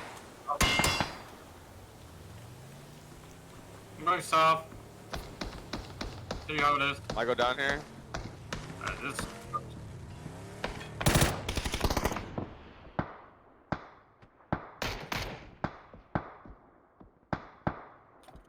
I have no more smokes because someone throws smoke. I have 3, I have 3. I got you. Just throw one on me. They're still smoking below. Trying to nade. I mean, a nice push coming out there from NoCap, but now being put in a bit of an awkward position with ATC moving in from the back. It could make things a little bit messy now, as they're going to be kind of pinned. And, I mean, I like the idea of the push that came out, but I'm not sure whether it's going to work out in their favor now with 2 teams pinching them in this position. It's tough, right? They're in a really hard spot, and the team that they were trying to kill was putting themselves in a hole. They weren't wanting to fight; they were just trying to survive. This is going to be a hard circle for a lot of teams. Veritas in the solo shack, they do have a team still. Nice little crossfire situation for Veritas. As you see, Michael getting the knock, Keenan the one in the shack supporting him. So they have a great situation here. Keenan holding the shack down, having the supportive fire from his team in the south. It's really hard to put. It's impossible to push Keenan really in this situation. So Veritas doing a good job having an anchor inside of that circle. As we see 2 members of NoCap here at the bottom of the map, they have to make their way in, and they're really, I think, I can't be sure, but there's not a whole lot to play, and Enigma is on their east, making it even harder. So we'll see what they do here, as they have to send it in, and a half HP Bronco. Yeah, 2 remaining players. They did manage to clean up ATC as they tried to make a rotate in. But the question is, what can NoCap play now, especially with Veritas grouped up over in this compound, laying down a lot of fire over on towards them. Ploob here trying to get over towards these rocks for NoCap. 8 kills already for them. Not a bad game at all. And most teams are going to be inside the zone. However, a crash up on the northwestern side still have to make a push in. And we could see Ploob potentially get eyes on towards this as he's keeping an eye out over towards D-Trees, trying to land some shots, but nothing big really connecting. Veritas have Keenan already in the zone now, so this could be a really strong position for them. If the zone ends up shifting north, they have a player already inside that can kind of open up something for them. I remember Kresh coming in from the zone so far west. There's still 4 members alive. They have ability to see the entire zone with these 2 members up here on this top of the ridge, and they have 2 members towards Hacienda to execute a push if they want to go that way. So Kresh in a nice spot as a 4-man, one of the only 4-mans left. We have Veritas and Gas Cans as the only other 2 4-mans. 2 3-mans of Illusion and Tier 8, but this is going to be hard for them as this next circle shifts. It's going to create a need to fight and pull up and do something very proactive. You can't just sit around in this next circle. It's going to force Veritas. It's going to force Kresh and all of the solos north. Gas Cans can chill. Il can chill. T8 can chill. But we'll see what happens here. As this shift goes straight on to Tactical 8, Kresh sees everything. They can see those bulls. I'll be curious to see what their play is here, as we have also 2 solos in the north and Illusion. So this is going to be an interesting circle. I would be curious to see what these solos do. If Illusion gets, I don't know, Illusion. It's going to be up to Illusion to hold their north in this situation, as Gas Cans is fine. Everyone else is really fine, but a lot of pressure is going to come on from the north.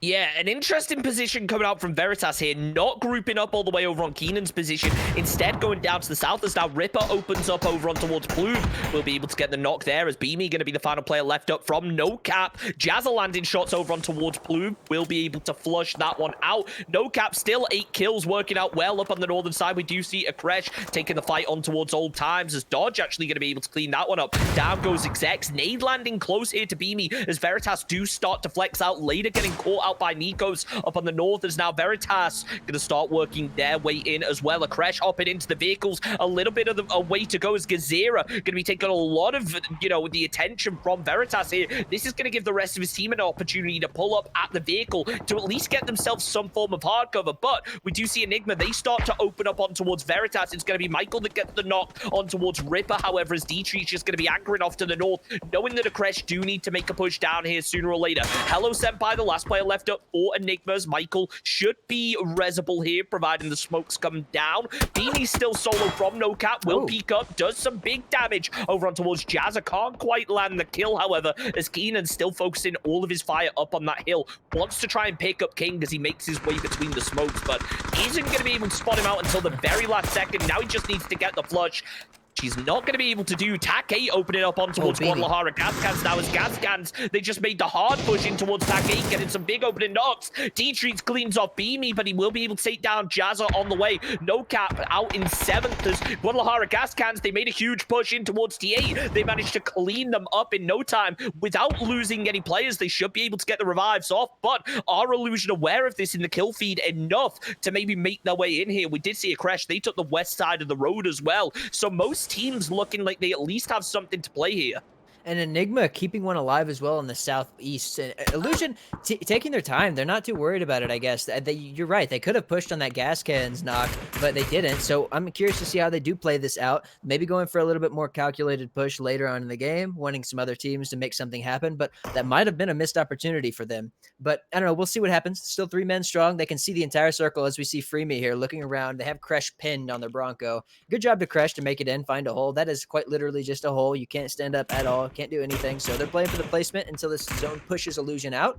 Veritas keeping 4 up. They're the one team. Excuse me. Gascan still has 4 up. I forgot they got all of the reses. So nice. I don't even know how Gascan's got across the street there, but good job for them. And Illusion does get paid. The patience pays off for them. The circle has been really good for this compound since phase 2, and so you might as well keep playing your luck. I like the idea. They didn't put themselves in a bad position or risk anything. They're in a situation now where they can just shoot everyone in the zone, wait for these third parties to come in, because Veritas, Enigma, and Gascans, they're all going to start fighting, right? We're going to see the flush here on the edge, sweeping the edge. This is good by Veritas. They're being very diligent, making sure all the rats on the edge are taken care of. They spot out Hala Senpai. The shots ring out. It's going to be Hala Senpai going down. That's Enigma in 5th. Nice job from Hala Senpai to live that long, but Veritas now have their south completely freed up. It's going to be a dealing with the Illusion DMRs that are going to be shooting at them while they push gas cans, but this is their play to push gas cans and take the bulls, so we'll see how they execute it.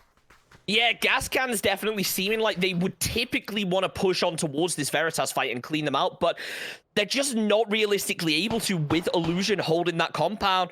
As Illusion, they're going to be repositioning a little to try and get some lines of sight over on towards Veritas. A Kresh still over on the west here. will be able to play this dip for the time being, but they just cannot peek out, especially knowing that Illusion are going to be over this ridge, looking down on towards them. Keenan just keeping an eye out for the rest of his squad as Honey Badger tried his best to scout. And the question is, are Veritas going to be able to run this gauntlet here with Illusion all looking over in towards this location? Freemy going to take a couple shots. Fire does get returned by Keenan playing that rock, and we saw him talk yesterday about how he'll often play this kind of anchor position that draws the attention to allow the rest of his squad to push. I'm not really sure how well a play like that would work out in a circle like this, though, when you still have two full squads looking over towards you. They are going to actually opt to try and go for the shack here. Michael gets knocked as well. Jazz, I mean, they're going to leave Michael as well. So they're losing 2 members with a little bit of indecision towards the southeast push and opting back to go back to the shack. So really, I think they wanted to do something to the southeast, realized they couldn't with those DMRs being so detrimental to their push. A nice knock comes out from Adam, which actually kind of helps Veritas out a little bit. Some good ADR for Adam regard. Oh, he actually gets the flush. Nice. At the last second, he gets the headshot flush. Nice shots from Adam, man. Good stuff, dude, and that's going to make it so much easier for Gas Cans, as now every other remaining team is a 2-man, half of the size of their team, and they have the most real estate to play with. Illusion has a lot of north, but that north is not playable. That is a flat road. This ridge that Gas Cans have, it's going to be great for them. Illusion still barely in, maybe. I can't really tell, but they're the closest, along with Kresh. Veritas, though, they have to make a move here. They tried to go to the southeast. They couldn't do it, but they're putting in position now where they have to make a move. Yeah, and it is going to be rough for them here. Gascan's still going to be able to hold this position for the time being, but they're going to be doing their best to try and keep an eye out over on towards these squads and attempt to hold them out, as in just 30 seconds, the zone's going to start moving. A Kresh still going to be in, and I'd argue Illusion here, arguably in the roughest position, as they're going to be forced to play very, very small walls. Veritas opening up on towards Oldler's, trying to land the shots. Matthew doing what he can to return the fire over on towards Keenan, as Veritas, they have to start making a move. Let's take a quick listening on towards Guadalajara Gascans and see exactly how they're going to end up playing this and see if they're going to be able to hold out Veritas. Wait, they're not even in the shack either. No. They're right Listen, behind kill that Veritas and then kill Illusion. We know Illusion 3 and Veritas 2. Yep. Remember, Illusion might run across the road once we're fighting. That's true. If we give a knock again, Illusion can come to buddy us. I hit shot Veritas is fucked, guys. They have no play. They have nothing. I know. Yeah, I'm watching. One of them. They might be 9. I hit shot him. No, I hit shot him. So Okay. Can I get a nade on that then? No, he's far on the rock. Nade the front of the shack when it's out. Okay, Nade the front of the shack when you think he's gonna run out. Last one's at shack. Nade the front of the shack when you think he's gonna run out. Lucian, move here now. Listen, I'm not the best at math. Illusion's trying to play the right ridge. Illusion's trying to play yellow. They cannot do it without smokes. Yo, he's in the Esports, in front of the shack. Yeah, run to the rock. I'm gonna need that guy. Yep. Try and get that point for us. Don't let Illusion get it. Nice. Okay, there's one in the counter. We have Illusion and a solo. Yeah. Where's Solo? Solo could be across the street on blue. I think he's, I think he's orange. Yeah, he's gonna be on blue. He's gonna be on blue. You can tell me. I mean, I'm gonna heal. I'm low. One at the fence as well on the left. How many smokes do we have? Star is dead center road. I have 2. I have 1. Don't forget, we can carve on blue. We have Star. Can we pop them rudder tires? Quick. He's taking right. It's just on. Illusion guy. Yeah, I'm moving forward. Yeah. I'm gonna smoke this rock and play this rock. Yeah, I think that's a really good play, Adam. I'm throwing my car to that rock. Dip. I'm gonna pull into the dip across. And I'm gonna nade this guy in the west. I'm gonna nade the solo, okay? Yeah. I'm good here. There's a dip on me. There's still one in the right smokes, and he has no fucking play. Yeah, I'm just This guy's on the tree on the left dip. Yeah, I'm nading him. One of Craig's no. It's a 2v2. 2v2. It's a 2v2. Craig's one. I'm utiling the smoke on the guy. Yeah. Yip. Illusion's like it's on, stuck in the smoke. He's pouring, it's just on. I knocked him. Nice. One up on each. Probably at the bang bus, I think. Yeah, I think he's on the bang bus. Yeah, he is. He is. Let's go. Nice, let's go. The UMP kill for the final. Nice job from Gascans. Complete control from them coming out of the end game. They knew exactly what they had. They were a little off on the numbers of the teams, but hardly at all. And I immediately identified it once the knocks came out. So really well played from those guys. Love to see it. Nice and easy win. Relaxed communication. So good job to them. Picking up 15 kills as well. That's a pretty big one for them. I mean, really, really well played. And, you know, we're going to have an interview with someone that I never had the chance to interview. And he's one of those guys that I love listening to him kind of pick apart the game. It's the one and only Will, the coach for Guadalajara Gascans. Hello, hello. What's up, man? Welcome, my dude. Welcome. An amazing win for you guys. Obviously, you know, you're the coach. You weren't able to see exactly what happened. So I think I got to ask you, first of all, about the play style. It's the first thing that people notice when they watch Gascans play. Why did you guys decide to start playing this kind of edge strategy that has become so much more popular in NA since you guys started using it? So the initial thought behind it is PUBG is a game about making your way to the end game, right? And like obviously the randomness of that going through from like circle 1 to 9. So from that, you need to control as much space as possible, right? So that you can have as much control to each of the different games that could happen. And from there, we worked out like what is the best way to do that? Like how do we maximize the amount of end games we can make it to? And that's how you do it, right? You get as much control of different like compounds, hills, ridges, like high grounds. You can get information, so you can move forward in the game. But it's nothing too crazy. Yeah, I mean, solid edge strategy is what you guys have been doing for a while. And did the shift from Monty to Azahar, was that anything? What was the thought behind that? Changing up the drop spot from Monty, which I know was previously liked by Honey Badger. So moving to Azahar, it's completely the other side of the map. So what's the thought process behind that? Just more circle tendencies, or what's the thinking? So it's hard to go circle tendency on a drop because I mean we got a lot of circles from Monty when we were there. We're getting some more Azahar circles when we're there, but I think it's confirmation bias on that. But it's more what endings do you have more priority to? And we did like the research on it, and we were Chuma for a while, and we liked Chuma better than Monty. But then we were like, well, if we're switching drops, let's just look around. And not a lot of teams were prioritizing the drop we were wanting over than Azahar and Junkyard. And we liked how the end games could go because you can go north, south, you can get west towards like Power Grid Rocks. Like it's a decent. It's got better priority, I feel like, because Monty, yeah, you get the phase compound endings right just north of it, but the other endings you can get to are a Sure, it always little seems less like inconsistent. somebody sneaks their way into the phase compound ending regardless. And Yeah, the you're still Azahar, competing for right, like exactly. I feel like there's a lot of pressure points you can apply from Azahar that not a lot of teams expect, and there's just so much high ground potential. So we've seen you guys utilize the rocks on Minas quite a few times. So obviously paying off for you guys. So yeah, right on, man. Good stuff. The coaching is obviously paying off a little bit. I'm not going to give you too much credit, but shouldn't. it's good. The It's good to players hear nuts. from you, Will. Yeah, no, I mean, you guys are all an awesome, well-oiled machine. A lot of VOD reviewing goes into it, I'm sure. Would you say how consistently do you guys VOD review, and what's the nature of it? Since you're the coach, we can talk a little bit about that. Yeah, so we always go back and look at like at the end of the day. Obviously, we talk about okay, what did we do like per scrim? Like what do we do good today? What do we do bad today? Right. Going into like tournament games, right? You always look back. Okay, what could we have done differently? What you always want to go back and min max your gameplay, right? Sure. And we still have a long way to go, right? Like we've been playing for a while, and we've been ironing out a lot, and even we're not perfect still, right? So every game, it's good to just always be like, okay, what? Even if you win the game, like after this game, we'll go back and say, okay, well those fights could have been, right? The comms could have been better. The rotates maybe we need to hold the area a little bit better. Sure. You can always tweak. There's always something just to like you were change saying, and min do better. maxing. That's cool. I mean, you see the playthrough the play come through, and the comms are nice and clean. There's a huge difference between certain teams that definitely have well-oiled comms, and you can tell when work's put in. So good stuff, man. Totally. Thank you. Yeah, bro. Thanks a lot for joining us, man. But, ladies and gentlemen, I think we're going to take a very short break just while we get all the players into the lobby for game number 3 of the evening. It's our final Miramar game of the night before we move over to Erangel. I'm excited. We're going to take a very short break, but we'll be back in just a couple minutes.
Well, a really impressive game coming out from Guadalajara. Gascans there as they managed to pick up a big chicken dinner. We spoke to Will, and I think it's really awesome, you know, getting the coach's point of view sometimes, because we always hear, you know, how the IGL, you know, goes and explains, hey, this is our plan for the game.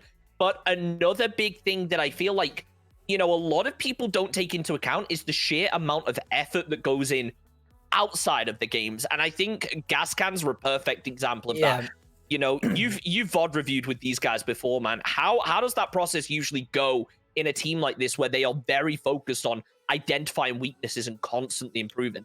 Yeah, that's a great question. To explain the context, I used to play with Honey Badger, the IGL, and also Will was my coach. That's why I gave him a little hard time. He's a great coach, just to point that out. I mean, I think I haven't had the opportunity to play or be coached by all the coaches in NA, but he's, in my opinion, definitely one of the best. He breaks down the game so well, focuses on very concise points, and it helps immensely when you're going through a VOD because he provides an unbiased opinion that allows the team to really improve, identify the weaknesses, and there's no ego that goes into it. All of these guys come into VOD review and see what they did and say, oh, you know what, I did that wrong, I'll work on that. And they think about it going forward. The mentality that's really stressed on that team is no defensiveness, just very understanding that what we can do to get better is going to make us better if we really implement it. And Will is a great contributing factor to that and identifying problems and weaknesses. And then also the players themselves, they do an amazing job of it as well. You've Adam's been playing the game forever. Oldest and Nikos are both just crazy, really heavy fraggers. Honey Badger is absolutely addicted to watching Gen G and anything Korean. So all of these guys are very dedicated to the game. They're very talented, but what sets them apart in a lot of people's opinion is their mindset. They were in not a favorable position in the leaderboard going into that game, but you saw how effortless that end game felt. It's because they've rehashed it a million times, whether that be in scrims or in VOD review. Understanding what you need to do in those situations and thinking about it so many times just becomes second nature. Like in this situation, I'm not going to be rushed. I'm just going to communicate with my team. We're going to work together as a cohesive unit because we've talked about how that's the right way to move forward with it. And they do an amazing job of that. That's the second time we've gotten to listen in on their comms at the end of a game. And it's always very informationally driven, very short, concise, and understood by everyone. A lot of times you'll run into teams that don't hear each other. They'll just blurt out information and like, oh, and it's like, okay, well, whatever was said. And nobody listens and they're all off doing their own thing. And Gaskins does a great job of identifying what needs to be done and working at it as a collective four and really hearing everybody's input because it is all very important on that team. So yeah, nice job for them. Yep. Well, how about we take a look over at the scores and see how that shifted things up? And I mean, Gascans, I believe they were in 14th going into last game. And it just shows, you know, the point average can be a huge thing. But if you're able to pick up these big games that Gascans are, one big game bumps you up a huge amount. At the end of the day, though, it comes around to consistency. They had a pretty rough day yesterday. They need to carry on this momentum and get at least a couple more games to be where they want to be, which for a team like Gascans, that's up at the top of the leaderboard. It is, and that's definitely what they expect from themselves. Putting themselves at 45 points really puts them... I mean, they're 4 points away from third and very close to first. So one more game like that, they could definitely bust out. We do see down at the bottom, Slappers and Dodge. We still expect more from them. We could definitely see it. 3 games left today, and we're not even at the halfway mark of the tournament. So a lot of opportunities for these teams to do what Gascans just did. They were in, like you said, 14th position. They're now sitting in 8th, 4 points away from third. So anything's possible. The teams just really need to identify that, hey, anything's possible, guys. Let's lock it in and do it. And we'll see these teams perform or not in these next couple games and kind of dictate the pacing going into the next week. So I'm excited to see how they play out. Yeah, and I think another interesting thing to point out as well is looking over at this leaderboard, just seeing how tight the points are right now. Illusion Comets with 42 and 41 points, and then Young Kings over there are in third with only 39. So any of these teams at the middle of the pack right now, one big chicken dinner or a heavy kill game will bump them all the way up. But let's see if any of these teams are going to be able to pick up that big chicken dinner in our final mirror bar game of the evening. It's our third of 3. After this, we're going to hop into 2 Erangel games. And just before we get into it, if you guys like that little song that we play whenever we hop into the map, make sure you do !River in chat. Go and check out that playlist, because, I mean, we have an awesome music producer over here at 303 who provides a lot of the music that we have in our playlist. So please make sure to go and check River out, because, I mean, some of those songs are like bangers, honestly. That's super cool. That's awesome. And, man, this play, and you have teams that land anywhere north of power grid, really upset right now. So we're going to see maybe some clustering in the top, right around that little ridge of Monte Nuevo to La Bandita. There's going to be a lot of teams floating for cars, and you just see, I mean, it's just a hunting ground for vehicles as everyone's looking on the ground, looking for the soft spawns. They obviously know where the hard spawns are, but this is a lot of teams that need to make it a long ways, and they're not in a favorable position in the air. So this might result in some early game mishaps. We'll see. But yeah, I don't know. Kodak, or excuse me, Just Too Easy. Are they Hacienda? Am I mistaken? Just Too Easy. Yeah, they typically go around a Hacienda split, and we see the first circle pop. And you know what? As hard of a circle this can end up being, it's not an uncommon one. Teams should be pretty prepped for this, but Old Times and Dodge, again, both going to be heading in towards El Pozo, and that appears to be the only real hot drop we have coming out. I am a bit nervous about ATC, though, because they are kind of all over the place right now. People everywhere. We see Norkis landing over near Finna at the moment, and then Melon all the way over at Graveyard. So an interesting split coming out from ATC. But I mean, Dodge here, they're already taking shots over towards Old Times. It's now, I mean, ATC, a little bit split. I wonder how they're going to play this. Yeah, it comes with that like far stretch, right? You don't know where you're going. You can't get to any cars. You're like, hey man, I'll land over here. He might actually. It looks like, actually, I don't know. Maybe he does. I think Keenan might have seen Melon dropping down. He's starting to move over towards this. Melon doesn't even have armor right now. Does Keenan? I'm not sure whether maybe he thinks that Just Too Easy are that player in the shoot, but yeah, this is interesting. That cluster confusion that this creates. Keenan needs to make a decision quickly. Obviously, Melon, man, that sucks. But Keenan also not in much different of a position as he's continuing to look around with an Ironside SKS. He's not looting anything. Oh, but actually, he might catch some runners here. I'm sure he's calling to his teammates, but they're pretty far. Nice shots coming out. Hitting the first shot. Man, this SKS, man. Not the fastest bullet velocity, not the greatest on the iron sight, but worth a shot at least. He's at least putting pressure on them, making it very difficult for them. That's one of the goals accomplished already. He doesn't even have to get kills, and their game is immensely harder. He can sacrifice a little bit for himself, but his team is looting up in the meantime, and that is their entrance into the circle, right? The east. They need to go east, so anything they can do to wound the teams in front of him, good stuff. Yeah, I mean, Melon going to use this as his opportunity to try and get away now as he does head up over to the north. Let's take a quick listen in over towards Just Too Easy, though, and see exactly how they're planning on playing this. If I can find, they are not in the team speak. Oh. So yeah, we're not going to be able to take a listen in on towards Just Too Easy this game. Apologies for that. We will try and get that sorted for next time. But Just Too Easy, they're going to be rotating up to the north. And it looks like they do want to land over towards Hacienda. They don't want to disengage from this too much. The real question is, though, what does Melon do here? Oh, where in the world is... Yeah, Melon. Poor Melon. I don't know what Melon's going to do. He's going to have to figure something out. Maybe his teammates have got a little loot pile for him. He is going to get away with his life. That's the most important thing. But... Slappers, man. I mean, bottom of the leaderboard right now. They have the circle smack dab right on top of them. They have all 3 priority compounds. Poor Melon, man. He's almost there. He's going to pick up his first piece of loot at 1 minute left on the circle until it starts encroaching. So that feels bad, but he does have his life. He didn't get it taken in the beginning, so that's even better. But yeah, I mean, right now, we have Slappers with some serious control, No Cap with some serious control, and these players are in really hot positions. You definitely have to pay attention. I think we've seen it a couple times in the qualifiers where we see Memo and Drassel, what I refer to as Sharky compound. So if I do that off the cuff, I'm sorry, but that's what I'm talking about. That concrete over there where we see Memo and Drassel, that is oftentimes pressured early because people know that these teams split. We have Hambino all the way in Impala. You have Sophia in the compound in between, and then you have Memo and Drassel all the way to the west. So they really have to be eyes up, understanding, hey, are we getting pressured at any time, making noise as we hear Sophia just shooting his gun just to shoot it, making sure teams know, hey, I'm over here, you know, you don't need to crash me. You do have to be careful though. teams can identify this as, yeah, hey guys, this clearly is just one guy in there. He has 2 DMRs for this purpose to kind of simulate 2 different people. So it's creative, it's good. I enjoy this from Sophia as long as he has the ammo to do it. But they're definitely trying to keep as much real estate as possible in this first phase so they have as much playability into the second. So nice job from those guys. Yep, we do see Fury over on the eastern side as they make a pull-up over on towards NoCap here. They get the opening knock here, and, you know, after last game, it's going to be interesting to see how this fight unfolds, because we saw Fury, they got big kills over on towards NoCap in our last game of the evening. So now Insight, he's starting to get aggressive. I think he knows that Adit's going to be hopping into this vehicle, and NoCap, they just want to disengage. Insight doing some big damage, but Ploob here is going to be knocked, will be flushable. Just praying. On the pan. On the pan. Oh, there it is. There it is. Oh, no. The kill feed lighting up with the pan. You hate to see it.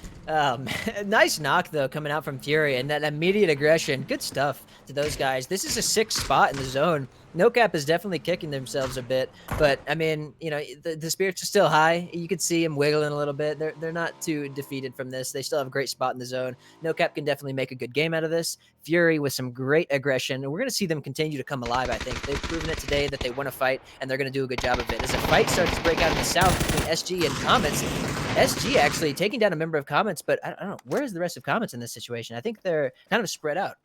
Yeah, no, excuse me, two players from Comets have gone down now. As I mean, SG, they are getting so aggressive, and this is the risk you take when you all land over towards Los Leones, as now Yaxley getting caught out in the open. Higuain taking some big mini shots, trying to connect, and can't quite finish the job. So these 2 remaining Comets players going to be doing what they can to survive, but Young Kings just causing so many issues here with the third party, and it looks like we could potentially see Andy and his teammate rolling in on towards this compound for the third parties. Yaxley just getting absolutely lit up from range. Randy prepping the nade to try and land it towards. It's close to Yaxley. Can't quite find the damage, but he will be forced to pop down and get the heal as Hello Senpai from behind. Enigma with the third party takes down Yaxley. Hickman, the final player left up, going for the heal. But now the fight starts to kick off here between Young Kings and Synergy, as Randy trying his best to defend in this compound, especially with this third party coming out, as Young Kings going to be losing a player up on top of that hill as well. KF9's going to be knocked. 2 players left from Young Kings, but a Crash as well. Also on top of the ridge, going to be looking for the third party here, as Randy taking a little bit of damage. Door gets shot out, just playing it slow. Realizes the Comet still have players behind, but he's just getting absolutely pinned from Young Kings in this position right now. This is insane. You have Crash coming in from the west. I mean, Enigma from the east. Young Kings initially from the west. SG and Comets initially fighting. So this is a mess. And all the colors are the same too. So it's kind of hard to keep track of. But Enigma actually choosing to pull up on this. Hello Senpai views it as points. And I really like the aggression from him. As long as he takes care of himself, he could net some points for his team here. Some blind nades coming out though. I'm not sure what his plan is exactly, as he decides, okay, maybe, you know, never mind. He's going to consolidate with his team. They have a great spot in this zone. They definitely don't want to get overzealous. But this is going to be interesting how this plays out. We did see Yaxley get res, so 2 members of Comets now, and the final remaining member of Synergy as Randy, as he has a little opening to get to this building, but he's going to be greeted with some quick aggression if he's not careful. He doesn't look like he has any idea. Yeah, that's going to be Yaxley picking up a nice and easy kill. I don't know if Randy forgot about Comets, if they saw the knocks and thought that he died. I'm not sure, but Yaxley will get himself a nice little loot pile there. Comets might be able to kind of regroup, as they have another duo in the compound to worry about, and Crash also to the west. We'll see if they decide to just move around this compound, or if they want to fight through it and pick up the points, as some fights break out between A2C and Just Too Easy. Yeah, this early game is just so messy right here. Just Too Easy, they're going to be losing 2 players as Rivo trying to make his final stand, but Finna from long range going to be landing shots over on towards him, takes him down to low HP. Low key across the road, though, will be able to get the knock on towards Melon, as ATC, they're going to be losing their players up here now, as, I mean, the rest of the squad is just nowhere to be found. Marcelic all the way down to the south. Dodge going to start making a push on towards this, though. They want to try and pick up some kills as well, but Just Too Easy down to the south, as it's actually going to be Veritas picking up Marcelic. And what a messy early game. It feels like so many teams just clustering onto each other now, as Old Time's going to be moving in from the north as well, trying to get in towards this compound. 97 needs to go for the heal, as Hickman, the final player, going down 4 Comets down on that southern fight we saw earlier. And finally, it feels like things are going to slow down potentially. We might get a breather, because, I mean, no teams want to be taking early game fights like this, losing this many players. But, I mean, Veritas are going to start pushing in towards it as well. And the circle actually pops over to the east. This is going to be messy here. King getting the knock on towards Andy. Andy here for Young Kings as now a Crash. They want to start making a push as well. LFP going to be the final player left standing. There's Kaishan moving in with the barrel. He wants to try and clear out of this compound now. Knows the players are going to be inside here. They've already got the opening knock. Flutch coming out over on towards Andy. They should have an idea of where LFP is going to be now as the flashbang comes out. Still no line of sight. King going to try and get an angle from the northern side as the rest of the squad going to be moving in. And Kaishan hears this. He spots out the arm as he goes for the peak, but the flashbang comes out. This could be his opportunity to get away right now. Oh, that was a good try. He did get the flash. He did get a knock, but the supporting from Crush is just too strong. A solo versus 4, that's a tough situation. But this circle creates a lot of issues. Slappers move very promptly off of this circle, continuing to have a center position, along with NoCap and Gascans taking their position in the east that they had such a good game out of last time. So these guys quickly taking advantage of this circle shift, having the priority and getting in. But the north, we still have 2 teams in the blue. We have just too easy relaxing in there. I don't know if they're just kind of picking up dead bodies, looting a little bit, getting some meds to survive. And then Old Times still on the north side of it, kind of just spectating what's going on, looking for a way in. Dodge and Veritas on the north side here, trying to play into these ridges, which is a great spot to play into. I wouldn't be surprised if we didn't get the Southwest Impala ending, if it ends up here by these ridges that Dodge and Veritas are working into now. So this is going to be a great position for them. As Veritas and Finna, they might collide here. Finna is working his way to the saloon, and Veritas hears this for sure. And I think they were silent. I'm not sure if Finna has any idea, so we'll see here. But some shots are coming from Dodge. Dodge does know. Lamp is calling out to Finna, hey man, there's a full 3-man above you. And Dodge is pulling up on this. They might be looking to take this fight. Finna actually decided to flex out the compound a little here, maybe trying to catch Veritas off guard, as the long-range shots will be coming in from Dodge. And I mean, they are lucky in the regard of this northern side of the zone. They do have control over it. They don't really have many other teams contesting on towards this. So honestly, if I was Veritas right now, my goal would just be, all right, let's get out of here. But at the end of the day, when we see them out, we see a lot more than these teams are able to, which means that we can say, hey, look, just go and grab something on the northern side. It's completely open. They have no way of knowing this at all. So it looks like they could end up being in a bit of a stalemate for the time being. But honestly, this southern side is looking arguably the messiest now, with so many teams just crumpled together. We actually see a Crash opting to go all the way over to the west and potentially even coming through La Bandito, potentially even Minas, just to avoid this southern crush. Fury is holding the southwest entrance. They kind of took the spots of Slappers when they most likely saw Slappers leave and just gladly took the position, playing for that west shift. But yeah, it looks like Dodge is going to make the push onto Veritas here as Danny G's getting right in their face. Does get the initial knock, and Veritas is actually just running away from this. I'm not sure what their play was, but Veritas is caught in the heels right now, and they do get a return knock, but Danny G... Leda gets a knock. Danny G's looking for the second. He will find it. This is going to be a solo left of Jazza, or no, excuse me, Keenan, and he's going to be dipping and playing for that placement with a solo vehicle. I don't know if Veritas, I guess it was a delayed push. Veritas didn't expect it coming out from Dodge, but Keenan actually, he's not going to take this. He's going to actually get in there. I'm not sure if Keenan's play is to take this fight and just 1v4. I don't know if he knows about Lamp on the off angle, but I respect this a lot. It's a lot of fun to watch, so go Keenan. I'm a big fan. Yep, I mean, Keenan, we've seen him make some big plays as a solo in the group stages last week. We'll see how that ends up pulling as the zone will center up over towards Impala, and a perfectly timed nade from Keenan there lands over at Leda's feet. Going to be going for the flush as well, but now Dodge, they have an idea of where he's going to be. They've already got Lampalot over to the east, potentially holding on towards this, making sure he can't push over too far, but the rest of Dodge going to start getting aggressive. Danny G will be getting spotted out underneath the car, but he connects with the headshot on towards Keenan, and down go Veritas in 12th position. 7 kills here for Dodge, and we see the circle. Fury going to be going for the drive-bys up against Enigma now. Flood getting knocked early, however, as he does get flushed out with the vehicle. As Enigma, they're just going to be giving chase on towards Waikikamukau as him and Insight pull in over towards Impala, and it looks like Enigma potentially going to try and crash onto this now. Yeah, we have members from all sides. This is going to be such a mess as teams, it goes further towards the water, just eliminating so much playability. Teams are just going to start sending into the city, getting as much ground as they possibly can. Slapper starts to knock some of Fury. Fury's trying to regroup there. It looks like they're going to get the res here, sharing some ground with Enigma. They're close nearby neighbors. Waikikamukau is kind of by himself here. It's going to be hard for Ronin to really help him as they have to get up quite a steep ridge, and Drassel being so close, it's going to be hard for Fury to keep Waikikamukau safe. Maybe he can pull off something huge by his own, but they're going to want to work together as much as they can. They're just so separated by this hill. As this next zone, it's going to be coming back to the west. They know this. They have plenty of time to play with this. It's just how can they effectively do it, and who do they focus? Because you're getting shot from quite literally everywhere. Nade's making you deaf to the point where you can't hear anything. And Enigma is like, hey, guys, this is great. We can kill this guy in here, or we can maybe move in, get a more prominent position in the circle, and play for a little bit later game. Yep, down on this other side, we did see as well, Illusion going to start making their push in. We've seen Gas Cans play similar positions as well in the group stage. They have worked out relatively well for them, but when Oldless is kind of a solo in this position with Nikos, it is going to make things a little bit rough, especially when Honey Badger is so far away. He can't really provide any useful support as top dog. Pinning down Oldless, this is going to give Illusion good info, and what they need to know is Nikos going to be prepping some Molotovs, throwing them underneath, just to try and prevent a push from coming out from Illusion here. He knows that Matthew's going to be knocked. He just needs to try and connect on towards Freemy, as Adam will be able to get the angle now. He knows there's a player underneath here. Nice nades coming out from Freemy, as he does actually do a little bit of damage on towards himself. But Adam, he just can't quite find the shots that he needed to then.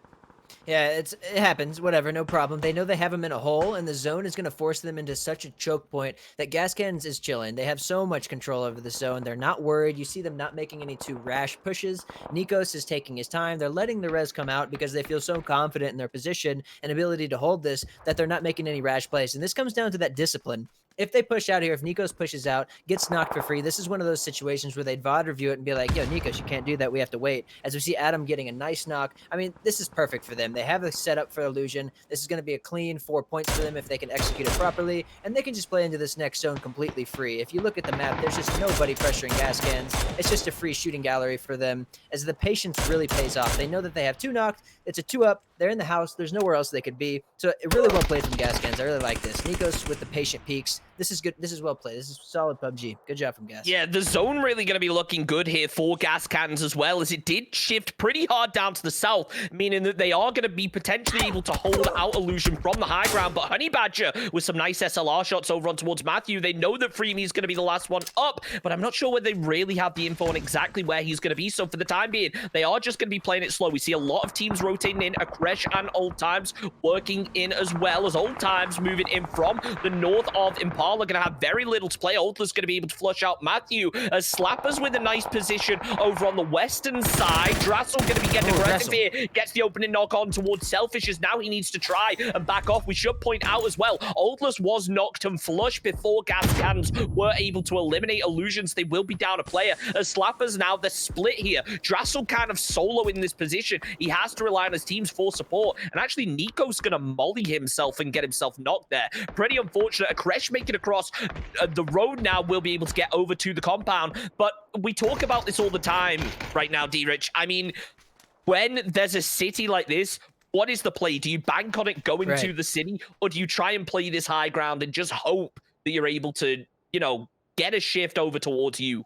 Well, now this circle was pretty expected because of the water ratio, right? Everyone kind of knew, okay, it's coming back to the city, but it's now how you play it, and you're looking at like, okay, this next zone could go anywhere. It could go hard east as possible. It could put just too easy in the circle if it really wanted to. This doesn't have to go anywhere. So it's up for these teams to really identify their surroundings, figure out what they want to do in worst case scenario. A lot of times in situations like this, you'll kind of just, if you have a little bit of downtime, you can theory craft like, okay, guys, what's our play if it's going north? Okay, there's 2 people in front of us in these 2 buildings. They have supportive fire from the east, so we have to smoke that. So if it goes north, we're going to smoke the DMRs and push the guys in the close building. What happens if it goes east? And then you just play through a lot of scenarios, and you're very prompt to do whatever it ends up doing. So it really is just a lot of pre-planning, good synergy as a team. This is where your mechanics shine as a PUBG player. You can get in those city fights, get those peak battles going on. As we see here, this isn't quite a city fight, but you see the mechanics coming out here. Some nice shots coming out from Honey.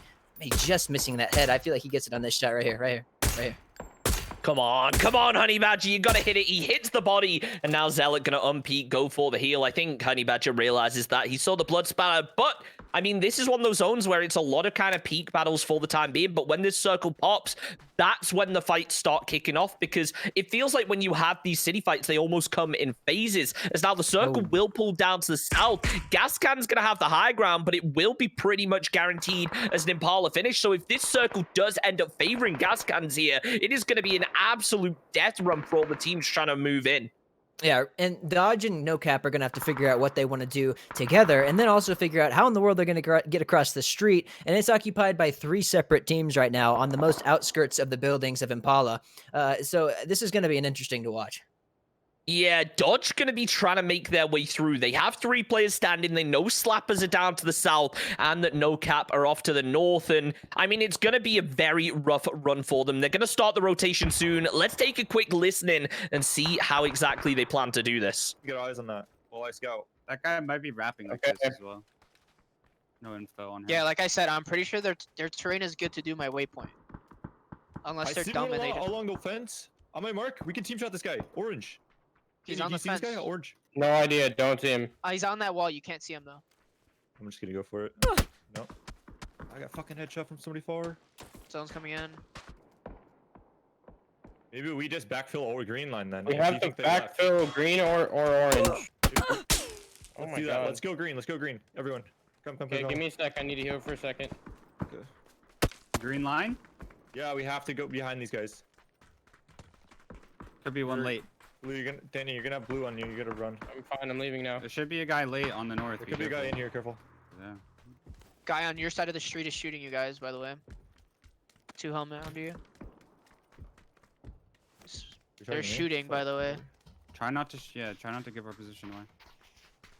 I'm gonna play on the close outside, okay? Crouch. There's a guy shooting on green. I don't know how the cross is to like yellow, by the way. It might be bad, like from the house, the shacks. Because Zone's already pushing you guys into a spot where you have to cross like on a close side. Yeah, it's not pretty good. bad. Yep. You just We have a small ridge here. We have a small I ridge think here we on should me. just push the orange and kill these guys smoking. Okay. Oh, there's people top rocks. There's people top rocks on yellow. Can we just get Finna's ridge? I'm not in, but we can push the new yellow. We can push the new yellow, maybe. We have to No, there's guys on these 1 stories. There's guys here. Smokes. Use your smokes before you die. I have no smoke. There's 2 on the outside of the 1 story. There's 2, yeah, 2 on yellow. I tagged 1. Headshot the other. I have no smoke. Lamp, we gotta kill these guys behind us, dude. Okay, best bet. Smoke. Yeah, my smokes. I have none.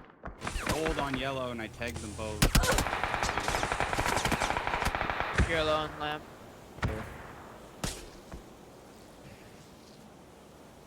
I'm dropping you first stage, by the way. Whatever.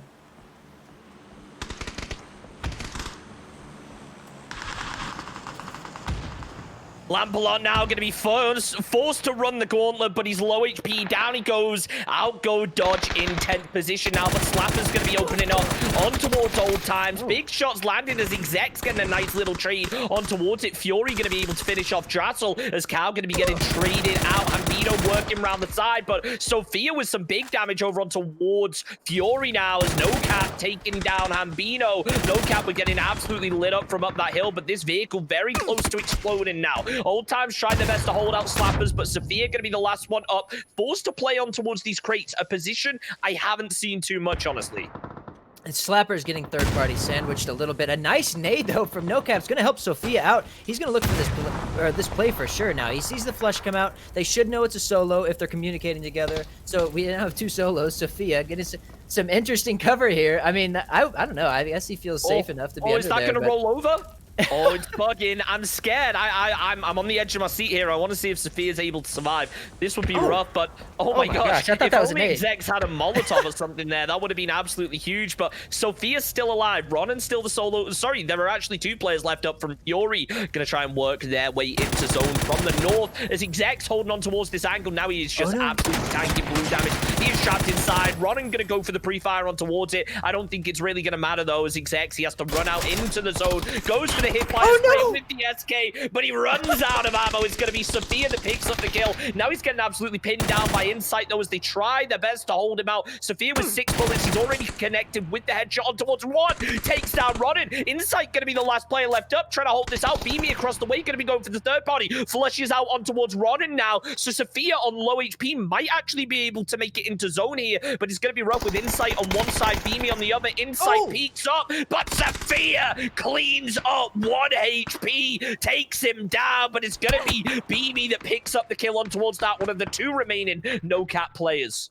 absolutely insane from Sophia there to win that last trade. Huge play from him. That's a 2-point kill right there. Nice job to Sophia to scrap his way through that and actually be the last remaining member of that little cluster in the north there. You can't expect too many people to make it out of that at all, as NoCap did a great job of holding their north, but this zone will start to simmer down just a little bit as Just Too Easy does go out to a nice grenade from NoCap, but you have some teams remaining in the houses, and you have gas cans with full ridge control, so this looking like another great game for gas cans if the zone continues to at least be neutral for them. So we'll see what this zone does in about 20 seconds, but gas cans, they were able to pick up, I think, 2 extra kills, maybe 1 or 2 extra kills from up here, but they're playing for that end game. They have, I would say, around 60% of the zone controlled and all to themselves, whereas these other players have to play from below through buildings while getting shot from up above. I mean, this is just a really nice position for gas cans as the circle continues to donut right on top of Adam. This is great for them.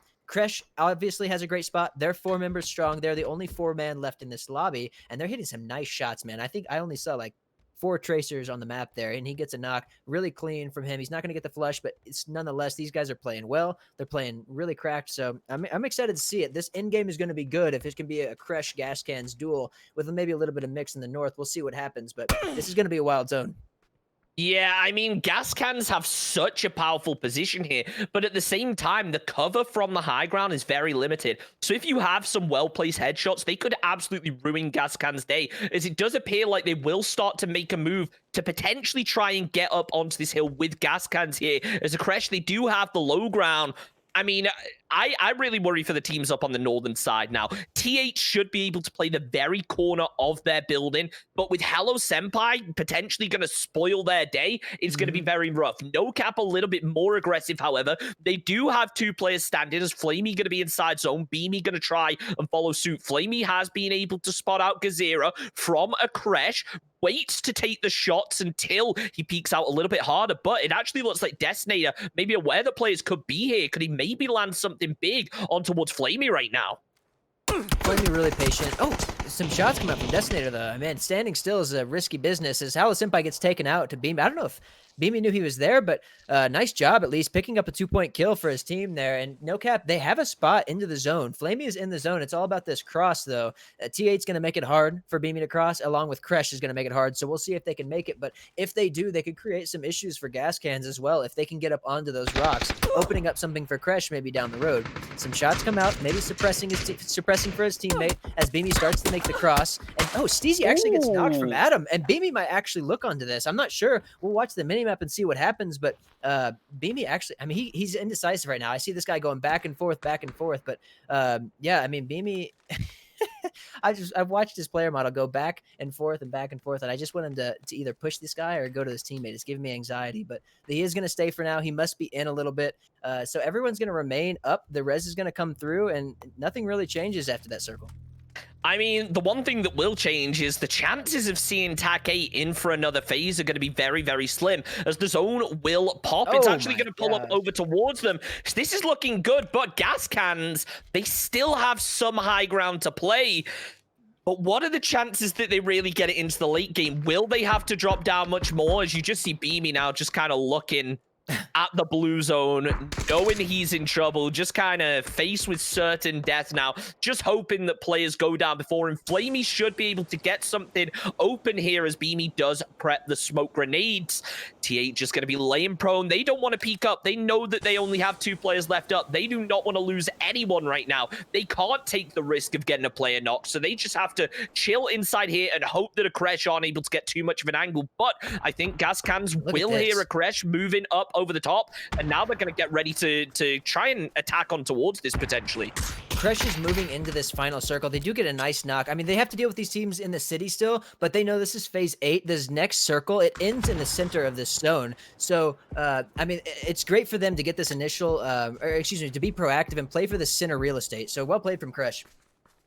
Tá, 4 times então. Esse time não tá bom, melhor que não acho. Eu vi, é no mínimo 3. Matou o cara da ou 2. velho. E o Ita acabou. Bem, mano, escuta. Mano, olha aqui em cima daqui, ó. Ele tá em cima do telhado, eu acho. Ele tá em cima do telhado aqui, eu acho. Olha aqui. Telhado? Não, tá tudo lá em cima. Mano, é porque eu escutei o cara pulando, velho. O cara aqui em cima tá ficando demais. A posição desse cara é muito roubada, velho. Só encosta. Não dava, velho. Ele tava... Mano, eu não sei quantos são. Dá pra fazer nade nele, não? Não, eu tô sem nade. Chega. O bagulho é passar pra onde o Guizira tá logo. Não dá! O cara vai puxar, velho. É, filho. Em cima, Só fica, Shen. Em Eu acho que eu cima cheguei. Fica parado, Guizira, não toma não. Tu tirei, Tu você resta tirou, aqui, tá, Shen? Guizira? Essa. Chu. Só não pode acertar essa nade. 3 provável. Em cima de mim. Fica à vontade. Vamos capão. Tinha um na direita, Guizira. Nem o que fazer. Clica nos mouse, dá pra clicar. Não dá não. Mata logo. Ah, você tem o cara parado na esquerda aqui, quer dizer. No Vai laranja. tentar flushar um. Ah, tenta pegar uma aqui, ó.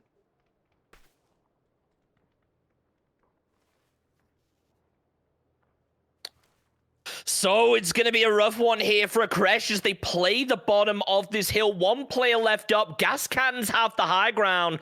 And it actually looks like No Cap have the dot inside of this final phase as Beamy going to be just playing so slowly. Gas cans are going to be in a very rough position here, though. It looks like they burnt through pretty much all their utility. They have quite a ways to go, and they have to kind of basically drop down into the abyss where they just don't know what's down there. Honey Badger is going to be able to pick up a little bit of ammo from his teammate, but it's still very little. As we go into the final phase, Honey Badger has spotted out one, but he's just down behind the ridge as nades will be coming out. I like the attempt here from a Crash to use that utility, but it is just so hard to play with this verticality aspect in PUBG. There's smokes and flashes coming down. Honey Badger going to return the same. Nice spray through the smoke. Takes down King. Down goes Kaishin to the Honey Badger as well as now Beamy, the last one up, will be getting traded out as Gas Cans with back-to-back chicken dinners there. Nicely played from Gas Cans. They took that spot, I think phase 2 pop, and they just dominated those hills from the very beginning. They held out Illusion coming in from their south very early on. They played into the ridges from there, or the hills, I should say, and they did a great job, really keeping the pressures exactly where they needed to be. So well played from those guys. Yeah, I mean, absolutely huge chicken dinner right there. And you love to see it. We are going to get Honey Badger in the IGL for Guadalajara Gas Cans and see how that unfolded for them, because that's insane wins coming out there for Guadalajara Gas Cans towards the end. Honey Badger, how, first of all, how the hell did you just get that zone? I mean, it's just kind of RNG, right? I mean, I think a lot of people were, expecting it to head over towards Impala because of that unplayable territory. A lot of people potentially expecting it to shift over to the west or potentially to the north off of, those later game circles.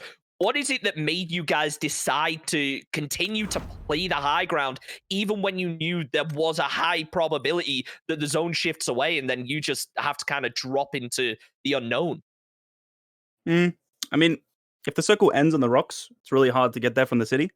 And if the circle ends in the city, it's pretty easy to get there from the rocks. And to be honest, there's a lot of ADR to be got. And I wanted to pad my stats after yesterday, so... Oh man, yeah. Well, some things never change, I guess. Nice job, man. Back-to-back dubs, dude. Nice job. The phase 2 pop, you kind of knew what that game was going to be, yeah?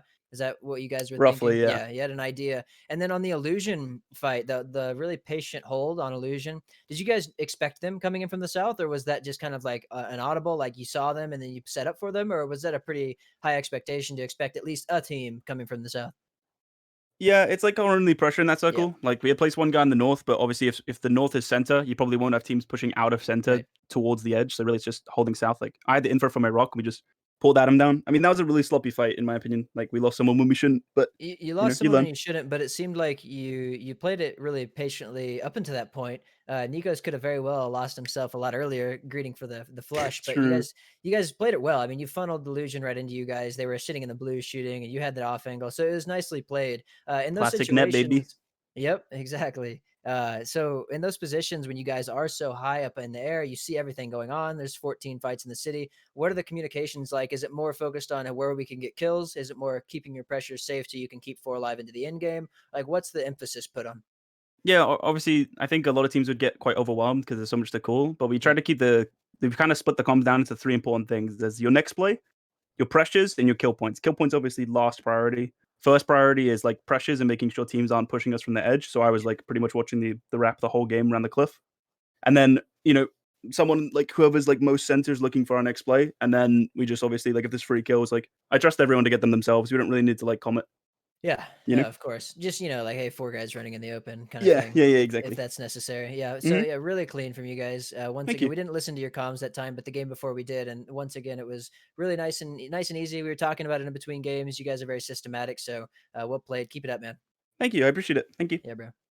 Yep, and amazing play coming out from Guadalajara Gascans then in our final Miramar game of the evening. Taking control of that high ground, playing extremely well off of it. But before we go to break, I just want to say thank you to our awesome sponsors. Once again, first of all, Stintsbill will be providing the Player of the Day prize to today's top fragger. So we will see, before we get into the next game, who's in the lead for that right now.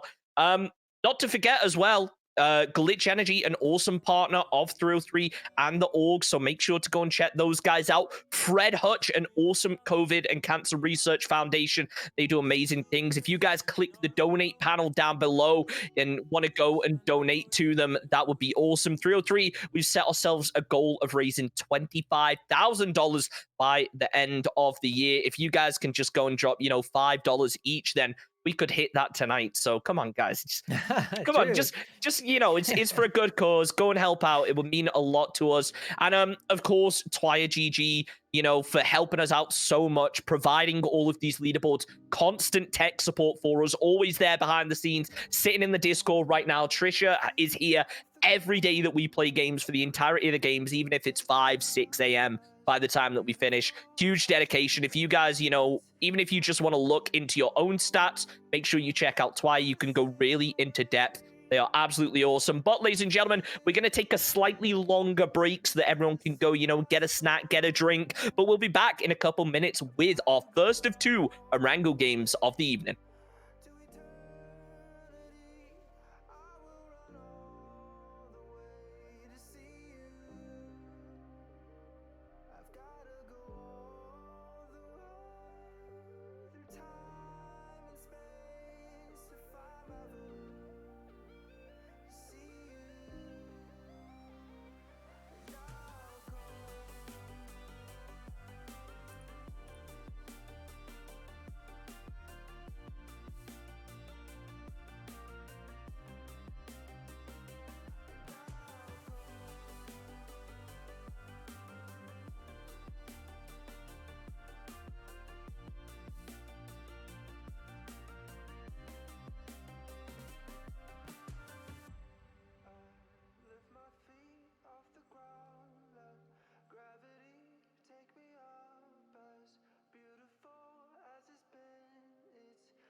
What the hutch?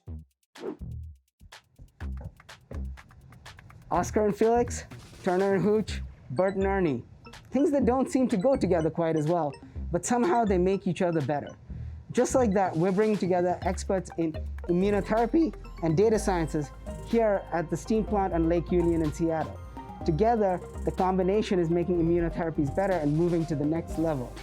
This is the only dedicated cancer center with such a facility in the US, and together, we're running towards cures faster. What the hutch? What the hutch?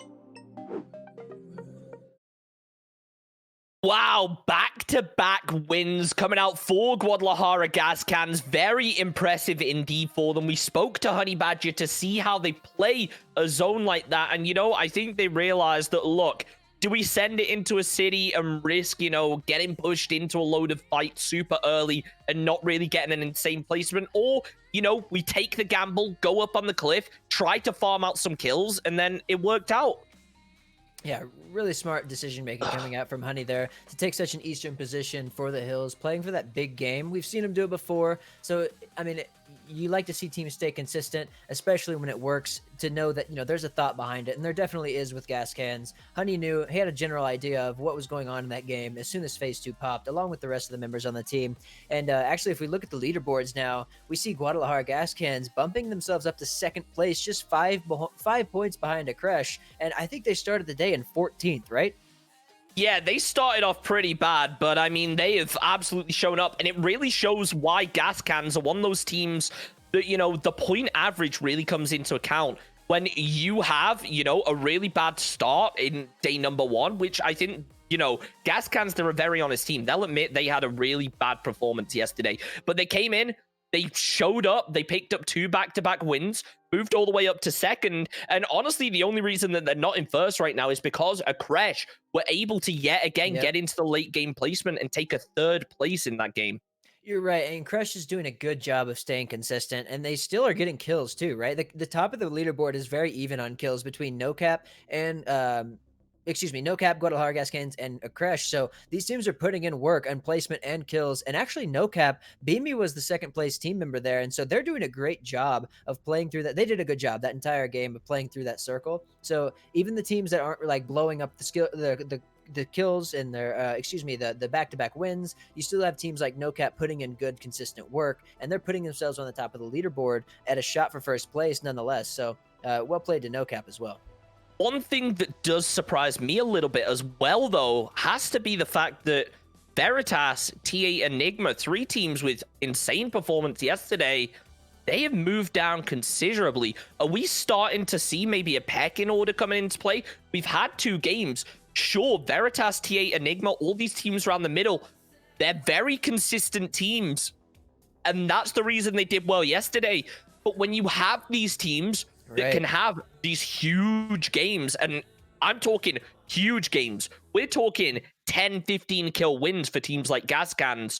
When they have games like that, is that where you're like, all right, sure, they had a bad day yesterday, but when it comes down to the point average, Gas Cans are just able to pick up so much. And the question is, are teams around the middle of the pack also going to be able to have those huge games to bump them back up to where they were at the beginning of the day? Well, they have to, unless they want to. It depends. Like, do you want the decision making to be in your hands or Gas Can's hands? Because you can't just say, well, you know what, if Gas Can keeps doing that, then there's really nothing we can do. You have to definitely challenge yourself. And these teams are capable. Like, we need to step up, guys. Like, the 6-point average is great. Even the 8-point average is great, but like, let's show up and have a big game this game. Let's put ourselves up there in that top of the leaderboard, because oftentimes you see those first place teams in lobbies like this, definitely teams that have blowout games. They will blow up the scoreboard 1 or 2 games and stay consistent throughout the rest. So to compete with that, you have to do the same. Bottom line, that's PUBG. And real quick, before we hop into the game, I do want to take a quick look over at the kill stats and see how they are ranking up. Keenan started off the day out in first place in terms of kills, now down to 3rd, tied with Beamy for 2nd, actually, I should say. Flood for Fury coming out of nowhere today and has moved up all the way to 1st place in terms of kills with 18. And even though we aren't able to get the current daily stats for who has the most kills today alone, remember, whoever does have the most kills today is going to be the one that picks up the Stints Built Player of the Day award, which gets them some awesome 303 swag. And I gotta say, Flood is looking on the way to pick that up. But that's enough talking. Let's hop into game number 4 of the evening. We are here on a Wrangle, and let's see how things are going to switch up from last game. We have this map, a lot of teams, you know, they call it home. We're in the point now where everyone loves Miramar too. At least they should, or at least they get along fine with it. But Erangel is where it all started, right? You have a lot of traditions here and understanding of every single nook and cranny you can possibly play in. And I mean that quite literally. Like, these players know on pretty much every single corner of the map where you can play, from what angles you can survive. And it's pretty fascinating. For those that don't know, like, there is so much prep and understanding that goes into playing professional PUBG. It is such a high skill ceiling, and just a big shout out to these players for being at the level that they're at. PUBG is still, I guess, you know, not quite as appreciated as I would like it to be, and I'm sure all of us who are watching it would like it to be, but it is seriously a high-level esport that requires some serious mental fortitude, and just the skill ceiling is so high, and it can just continue to rise, and we've seen that over the years. Yeah, I'll be real with you, man. You mentioned, you know, how well these players know Erangel. I know Erangel better than I know my own neighborhood at this point. Like, it is just so ingrained into every PUBG player's memory. Anyone who plays this game a lot, you know, everyone has that little spot that they like to play. But, I mean, off in the early game, we do see over towards Milter, Enigma and Synergy, they're going to be opening up on towards each other again, as Randy going to be landing a couple shots over towards Beams. Ripper gets ready, has himself the Vector, and this thing is just so powerful off of the hot drop. Does connect big time, but Randy with the headshot going to be able to take down Ripper. Beam's going to be trying to go for the trade on towards this, but Synergy aware, so they're providing support on towards Randy as he just holds on towards this window, and Beam's going to be forced to play a little bit of a different angle right here. Enigma going to be a little bit on the back foot, and the question is now, after taking early game fights yesterday against this team, are they potentially going to switch it up if this goes south for them? A lot of damage coming up from Enigma, but no knocks coming through, and Ripper's still bleeding, right? And to get into this house, Oh, no helmet. Down goes Beams. Beautiful one tap coming out from Pippa there. And now Enigma, they're yet to pick up a knock, and they've already got 2 players down. This ain't looking good for them. This is not looking good. They do have the 2 armor on, or 2 helmet at least on Hala Senpai, so no one taps there. And you know, the Tommy gun is underrated. That 45 ACP can really do a lot, so we can still see some big things come out of a 2-man in a hot drop like this. You look at SG's health, it's not all full. We have 2 people below half and 1 at 75. Big things can happen from one player. These guys put themselves in solo squad environments all the time. They're used to playing off of a 1v4 situation, and they have the capabilities to do it, especially as a duo. Things can turn south just as quickly as they can go well for SG. So SG has to keep themselves paced and definitely play everything as quickly but as intelligently as possible, because when you start playing sloppy is when you get punished, especially teams on the back foot like Enigma in this situation. They know that they have to scrap. They have to do everything that they can, even as creative as they can come up with it, to make something work in a deficit like this. But they are working their way away from SG, and SG doesn't really seem to be pushing them at this point in time. Although Fisher actually may be getting an angle, trying to cut off their exit from the city. It depends if SG is like, all right, yeah, you know, we technically won, we have 2 points, and we have the control of the city. The circle's to the west, it's opposite direction, so maybe we just say, hey, you know, good job, guys, 2 points, let's move on.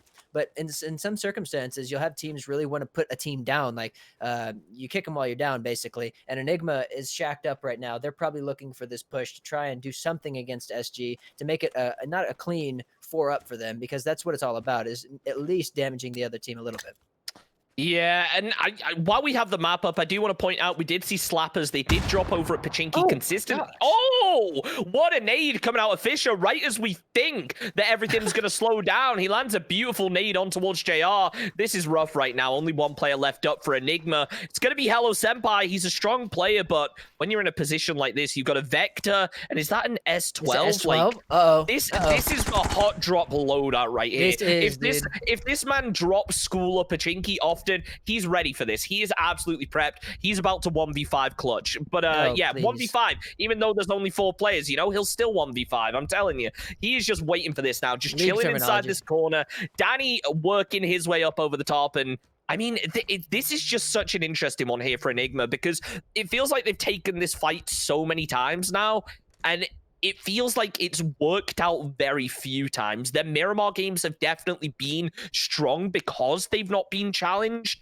And I think the worry now is, are they going to overcommit on towards this? We saw Slappers after yesterday's results. They switched up their drop. Is it time for Enigma to start doing the same? It's possible, unless Hello Senpai pulls off the impossible. It is possible, right? Like you said, the hot drop loadout, and SG is kind of thinking they haven't cleared this back room. It's like as if they've forgotten about it, and it could very well happen. But looking over, we see Dodge working their way in, some teams working their way in. Very standard circle for a lot of these guys. They understand it, but here they come. Here they come. Oh, there it is! He has the S12, but it doesn't quite work out as Danny going to be getting the kill on towards that. And there we go. The dancing coming out. Style points there for Danny. Oh my god, no, that is amazing. It feels so rare that we actually see players use the emotes in game. It's always amazing, you know, seeing a clip like that. That could not have been bad. Yeah, but you know, back Anyways. onto things right now. We saw over near Pachinki, Akresh and Young Kings both working in towards each other. Now, Akresh, they weren't hot drop this time in Pachinki. They did have it all to themselves. So this could end up being pretty big for them. They don't have to worry about the early game fights anymore. So they should be able to make something happen. Yeah, and we see a lot of teams still need to make their way in. This is a very standard circle for a lot of teams, but at the same time, when you have these lobbies that kind of just got created, you wonder like whether or not these teams understand what's going on. So we are going to jump into Just Too Easy's comms here to kind of check out what they're doing, what they're thinking going into the circle. So tuning into them real quick. Voy a dar la vuelta acá. Vamos a estar chicos, espera chicos. What? Cosa? Ah. ¿Cómo se llama? Es que igual cuando inflan artificialmente, Ay, Koga cámate. es una bruja en mi opinión, pero no sabe qué sé yo, no. No, Pasa por la desconozco. costa, boludo. Bueno, fue, vamos por la calle. Ah, por la calle, por la calle. No se puede pasar más por la costa. Sí, pero por atrás de este campo, sí.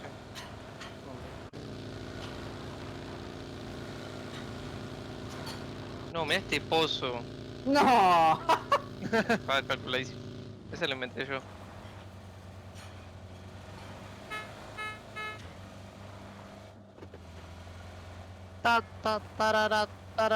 Brasil.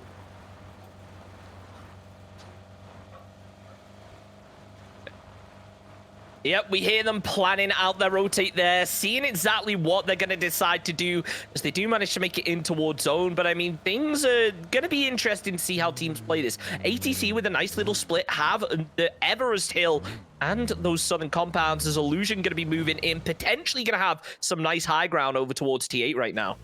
Yeah, I mean, I wish I understood Just Too Easy right there, because it looked like they were having a good time. That's important. A little vibe check is all that is at the beginning of the Circle 1, seeing how these teams are feeling going into the Phase 1. And everyone we've checked in with since we've done that has been feeling really loose, and that's great to see. So, yeah, I mean, like I said, I wish I understood more of what they were saying, but it did definitely seem like they were having a good time. As this circle starts to fill up, TAC 8 has a nice little spot. They lost Zealot. I didn't actually catch how that happened, but that's not going to be good for them. I think it might have been ATC if I remember properly, but they're in a decent spot in the northern side of the circle. But if it goes south, it's going to be kind of running the gauntlet for them. As we see the zone, I mean, everyone's actually being pretty punctual here. Everyone's getting into the zone. We have old time still outside of the zone, but everyone's really making their way in, and a lot of time left on this first circle. So we'll see if anything gets, sometimes teams get impatient in these positions, and an early fight will break out. Yeah, speaking of early fights, we do see Dodge here kind of set up for a bit of a bridge camp. They are going to be looking down over, trying to find Guadalajara gas cans, as they've just come off two absolutely huge games. They are going to be feeling very confident right now. The question is, are they going to be overconfident? As Honey Badger sending it in with the Dacia. Danny G going to be up at the top, waiting to take the shots. He pulls out the barrel, goes for the spray, not going to be able to land it. Honey Badger trying to turn off, but this could be Later's opportunity to land something big with the mini now, which is just not going to work out, unfortunately. So I wouldn't be surprised if Dodge do decide to potentially disengage off of this now that their position has been given away, and they don't really have the element of surprise anymore. They are split, and Gascans can identify a split, but I mean, Dodge is putting the pressure on regardless. So Gascans is kind of having to figure out what they want to do, as no passageway is really just free, as you would call it. As they're all reconsolidating at the glass building here. They might be trying to do something as 4, as we see the circle shift further down towards the south. So this is going to center up right in the field, and Gascans is there. It looks like they are going to make a move as 4. They're going to continue to wrap around the west to try and get into maybe the fort area, as we discussed a while back. The Dodge does go more a 2-2 split between this hill and the compound. Really strong position for them. But we see Old Times here. They have to make their way in. We have Slappers to the north, SG to the east. I mean, Old Times is kind of in between 3 different teams here, and they're in the blue. So this is going to be interesting to see how they play this. Yeah, one thing I'm intrigued here is SG taking a very long time to rotate in here. So Synergy, I mean, it's rough, you know. As much as you want to criticize a team saying, look, you need to get your timings right, you need to get into the zone early, we don't know what was running through their head. I can't remember for the life of me where exactly they dropped, so that might be the reason they might have decided to go for a bit of a wide rotate, but I don't think any teams were really expecting this zone to pull so hard down to the south now, as Old Time's going to be making a rotate through. Drassel did hear them, but we do see Veritas now making a crash over on towards ATC. They take out Norkis pretty easily, as ATC now going to be losing a player early, and in these early games, you don't really expect to see many super close-range fights, just a lot of kind of pot shots with DMRs, trying to get maybe the occasional knock or two. Most of the times, unless a player is caught on the rotate, you won't really see any early game kills though. I like this play from Old Times. They were kind of in a pickle, like we mentioned. There wasn't a lot to play that was just immediately around them. But they said, hey, you know, this circle is phase 2. There's probably no one in these shacks, and those are 2 really high priority shacks in this field, and they are actually going to extend out to a 3rd. So good job from them. Those shacks actually are, you know, they're not going to net them a lot right now, but as long as they can defend them properly, it's going to put them in a position where later in the game they could very well end up in a late game situation from just these 2 positions. So I like the play, and we'll see how it works out. I mean, obviously, it kind of, you're putting yourself at the mercy of the circle unless you can protect your tires. But yeah, Crush here, our first place team by 5 points. They're taking the northeast. They're looking around. They're keeping their boundaries separated, but SG actually further to the east of them. They have to figure out where they want to go. As Old Times took the shack, Crush is holding the hill close to them, and Cap is holding the hill south. So we'll see what they do. Yeah, we do see Slappers here going to be starting to make a rotate from the northern side. We actually saw them land all the way over at Novo. They came up across that eastern bridge, all the way around north of Pachinki, and then back round here. A very, very long rotate, but hey, they're still 4 players strong. They might not have picked up any points yet, but with yesterday's hot drop, Slappers are going to be happy to, you know, have 4 players into phase 2. As toxic as that might sound, like yesterday they were not able to do that consistently. There's Hickerman going to be landing some big shots on towards Drassel, just connects, and he gets behind that doorway, so Comets will be able to get a knock here, and it actually looks like Slappers, you know, they want to start getting aggressive. Sophia already moving up this hill over on towards them, but now decided to back off as Hickman catching him from the side angle, will be forced to drop down low, goes for the heal as Memo also going to be getting knocked now. Hambino and Sophia, the 2 remaining players left up. Drassel has been red, so my mistake there, but he's going to be low HP, and surely Comets decide to make a push or something off of this. However, no, they don't. Looking like they just want to play this hill for the time being, hold their position as the zone will pop in a couple seconds. Then they decide what exactly they want to do, as I mean, Monty's just going to try and blow up that vehicle now to get the flush. Circle does donut, and that is going to be a hard flush to get, as we see Hikerman actually going to the west. Yeah, Hikerman's going out to the west to try and get an off angle if they do try to play for this res. He has I don't know if they know about him. It doesn't look like they do. Shots are going to start to come out. Those are some hard shots, but he's hitting him actually. Sophia is going to be put in a pressure situation. Hambino closer as well. We'll see if Hambino can provide any support, but nice shots from Hikerman. Really nice shots from Hikerman there. And Hambino's low HP too. They're just doing a great job of suffocating Slappers here. Man, Slappers just cannot catch a break. Hambino going down, Sophia getting flushed out. This is not great for Slappers, as now Drassel just tried his best to disengage in the vehicle, but he's heading straight in towards Synergy. They're going for the drive-by kills, but Drassel can't return anything. He's on his bike. That front tire is nearly gone. This is bad for him right now, as he's going to be heading straight past Veritas in towards Fury. So many teams are going to start taking shots over towards Drassel now. The solo player left up from Slappers. This is not great for them. It looked like a promising start for them. They managed to keep players up into the early game, but it's just not looking great as now Drassel, he has to find something to play. He's running the gauntlet. He's jumping the bike everywhere, trying to pick up those extra style points, but Light Show cleans it off and Slappers out in 15th position. That's tough, man. They can't catch a break. As Kresh decided to send it through to these dips, it's a very passive spot to play, but it does put them in the center of the circle, and really there wasn't a whole lot left for them other than some shacks to the east that would inevitably be pushed out, so I don't mind the play coming out from them. They're playing really good PUBG, clearly. They're a first-place team.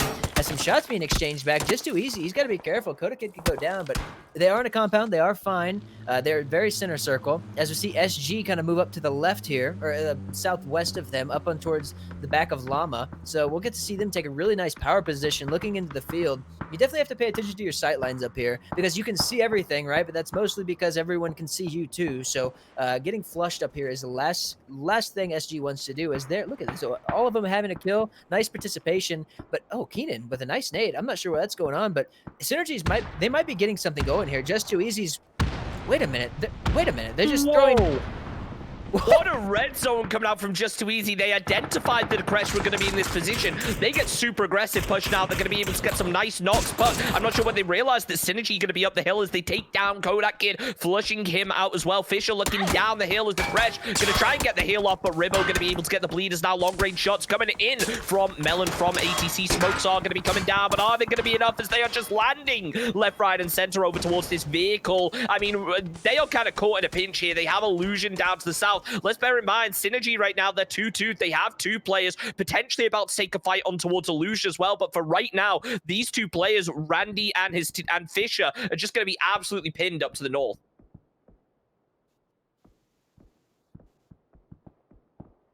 And now we do see Veritas. They're going to start making a push in towards this position as they take the fight on towards Young Kings. Let's get a quick listening and see how this unfolds for them. On my pick on green.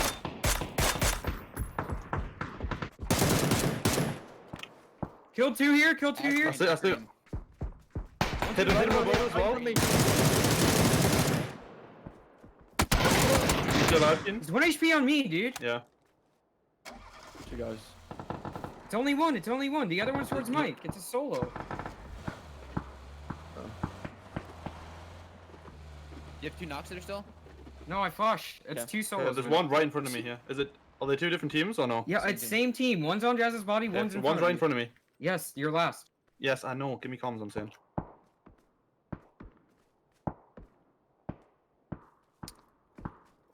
You heard the call from Michael, just asking for silence off of his team as he will start to get more and more aggressive onto this. Forced to play as a solo now, going to decide to back off, but I mean, from long range, Flood from Fury going to be opening up, and Fury, they've identified this solo player now. They want to start making a push in towards this from the western side, but it looks like potentially they just want to play the edge of the zone, knowing that Michael has to make a push sooner or later.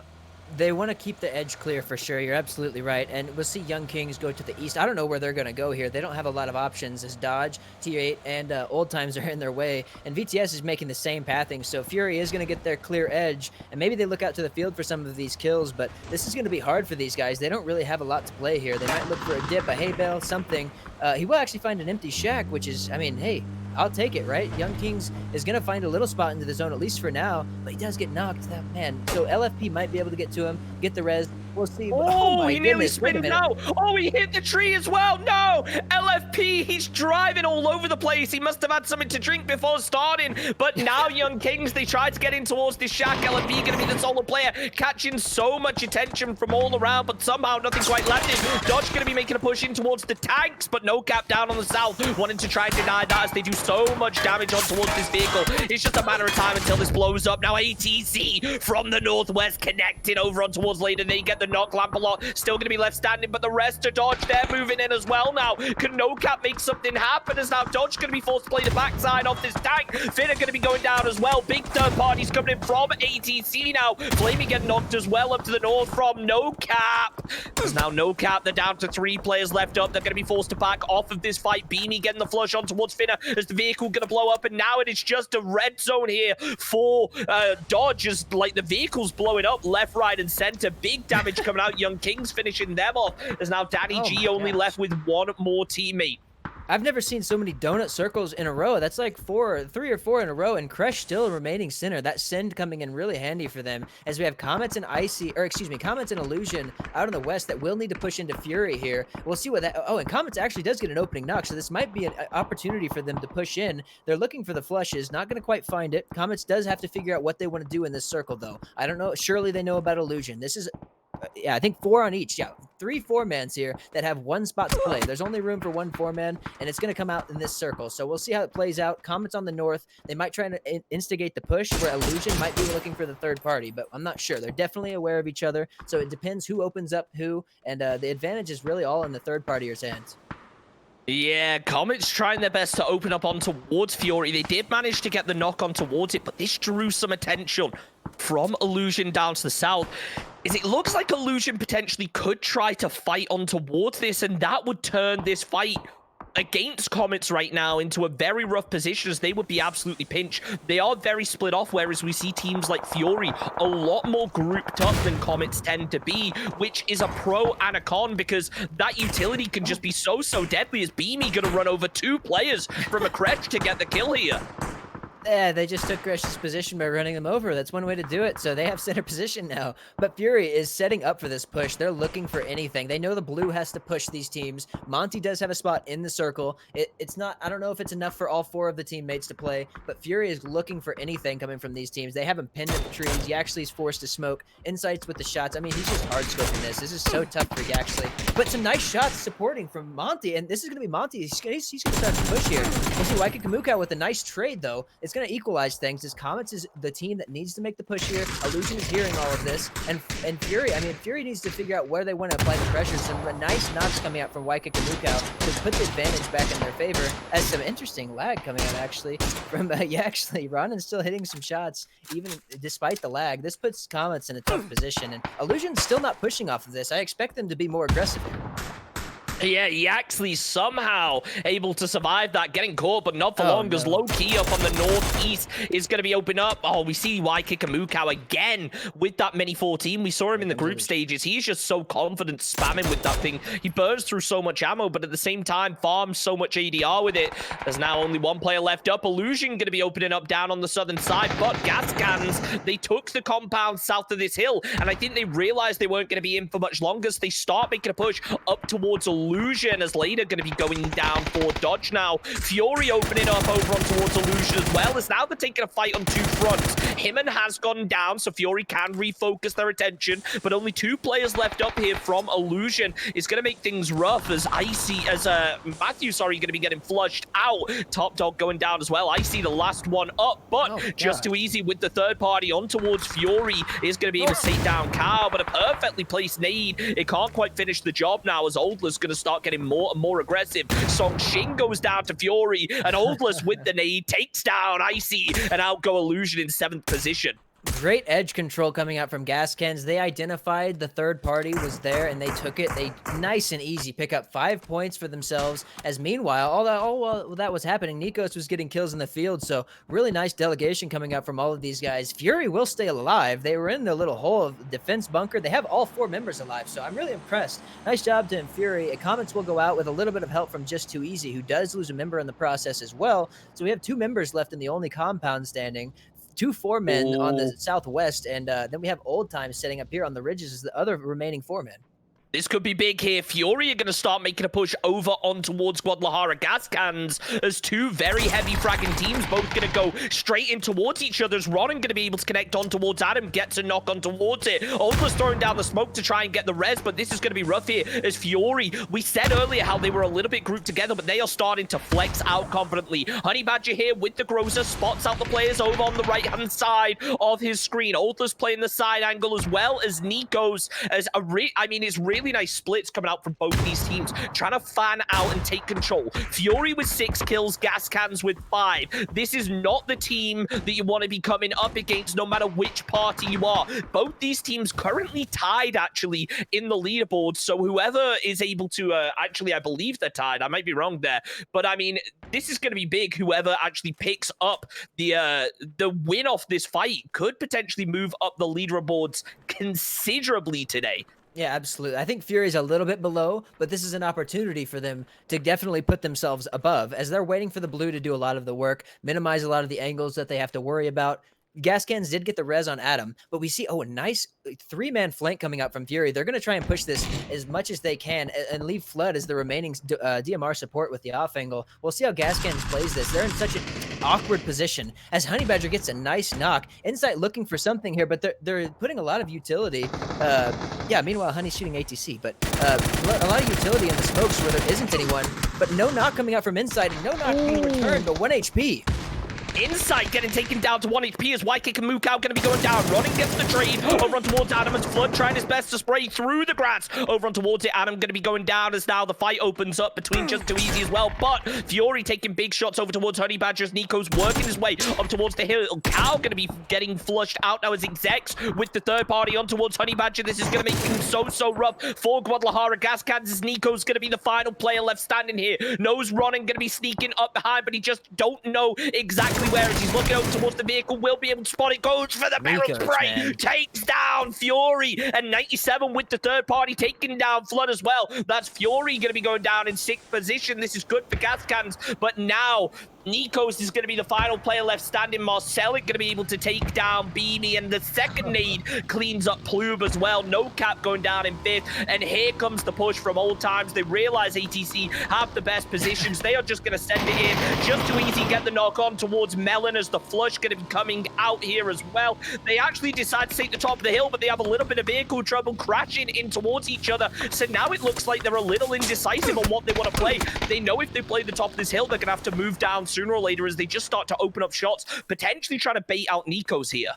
Being the only remaining four-man, they should be able to power themselves through a lot of these other remaining solos and duos, so I don't mind the play up to the top of the hill, not putting themselves in a hole, but a place where they can actually do some damage, as they do spot out Nikos, no knocks being traded yet, and just like that, Old will take care of one of the solos. Now it's down to 2 duos, or excuse me, Marcelic is a solo, so a duo and a solo, as Marcelic in the field prone. He has a little bit of real estate to play with, not much, as Just Too Easy will be really the only formidable force, maybe with Marcelic to get a little shots in the side, maybe to be a third-party disturbance for Old Times to play this. So Old Times needs to play properly. They need to identify where the threats are and push that as a 4-man, just as they did. So they're doing this really great up until this point. I want to see them keep up this momentum. I liked the idea to come up onto the top of the hill, so well played from them. They should know that they're alone up there now. They have the compound to deal with and probably something in the field, some snakes in the field. They're doing the math. They see 3 alive, and they're assuming, I'm sure. So well played from Old Times. Yeah, we see Old Times. They are flexing out. They have got 4 players strong. Marcelic was just kind of chilling behind that hay bale, hoping not to get caught out here. But I mean, as this zone pops, we're going to see how things end up unfolding. Still 25 seconds till that happens. But Marcelic, he has been spotted out. His feet just getting caught by Old Times, who's doing what he can to try and stay behind cover. But with Old Times having such a dominant position on top of this hill, it wouldn't surprise me if one of them is able to, you know, who knows, even just throw a nade that far. You know, you never know in PUBG. You never know.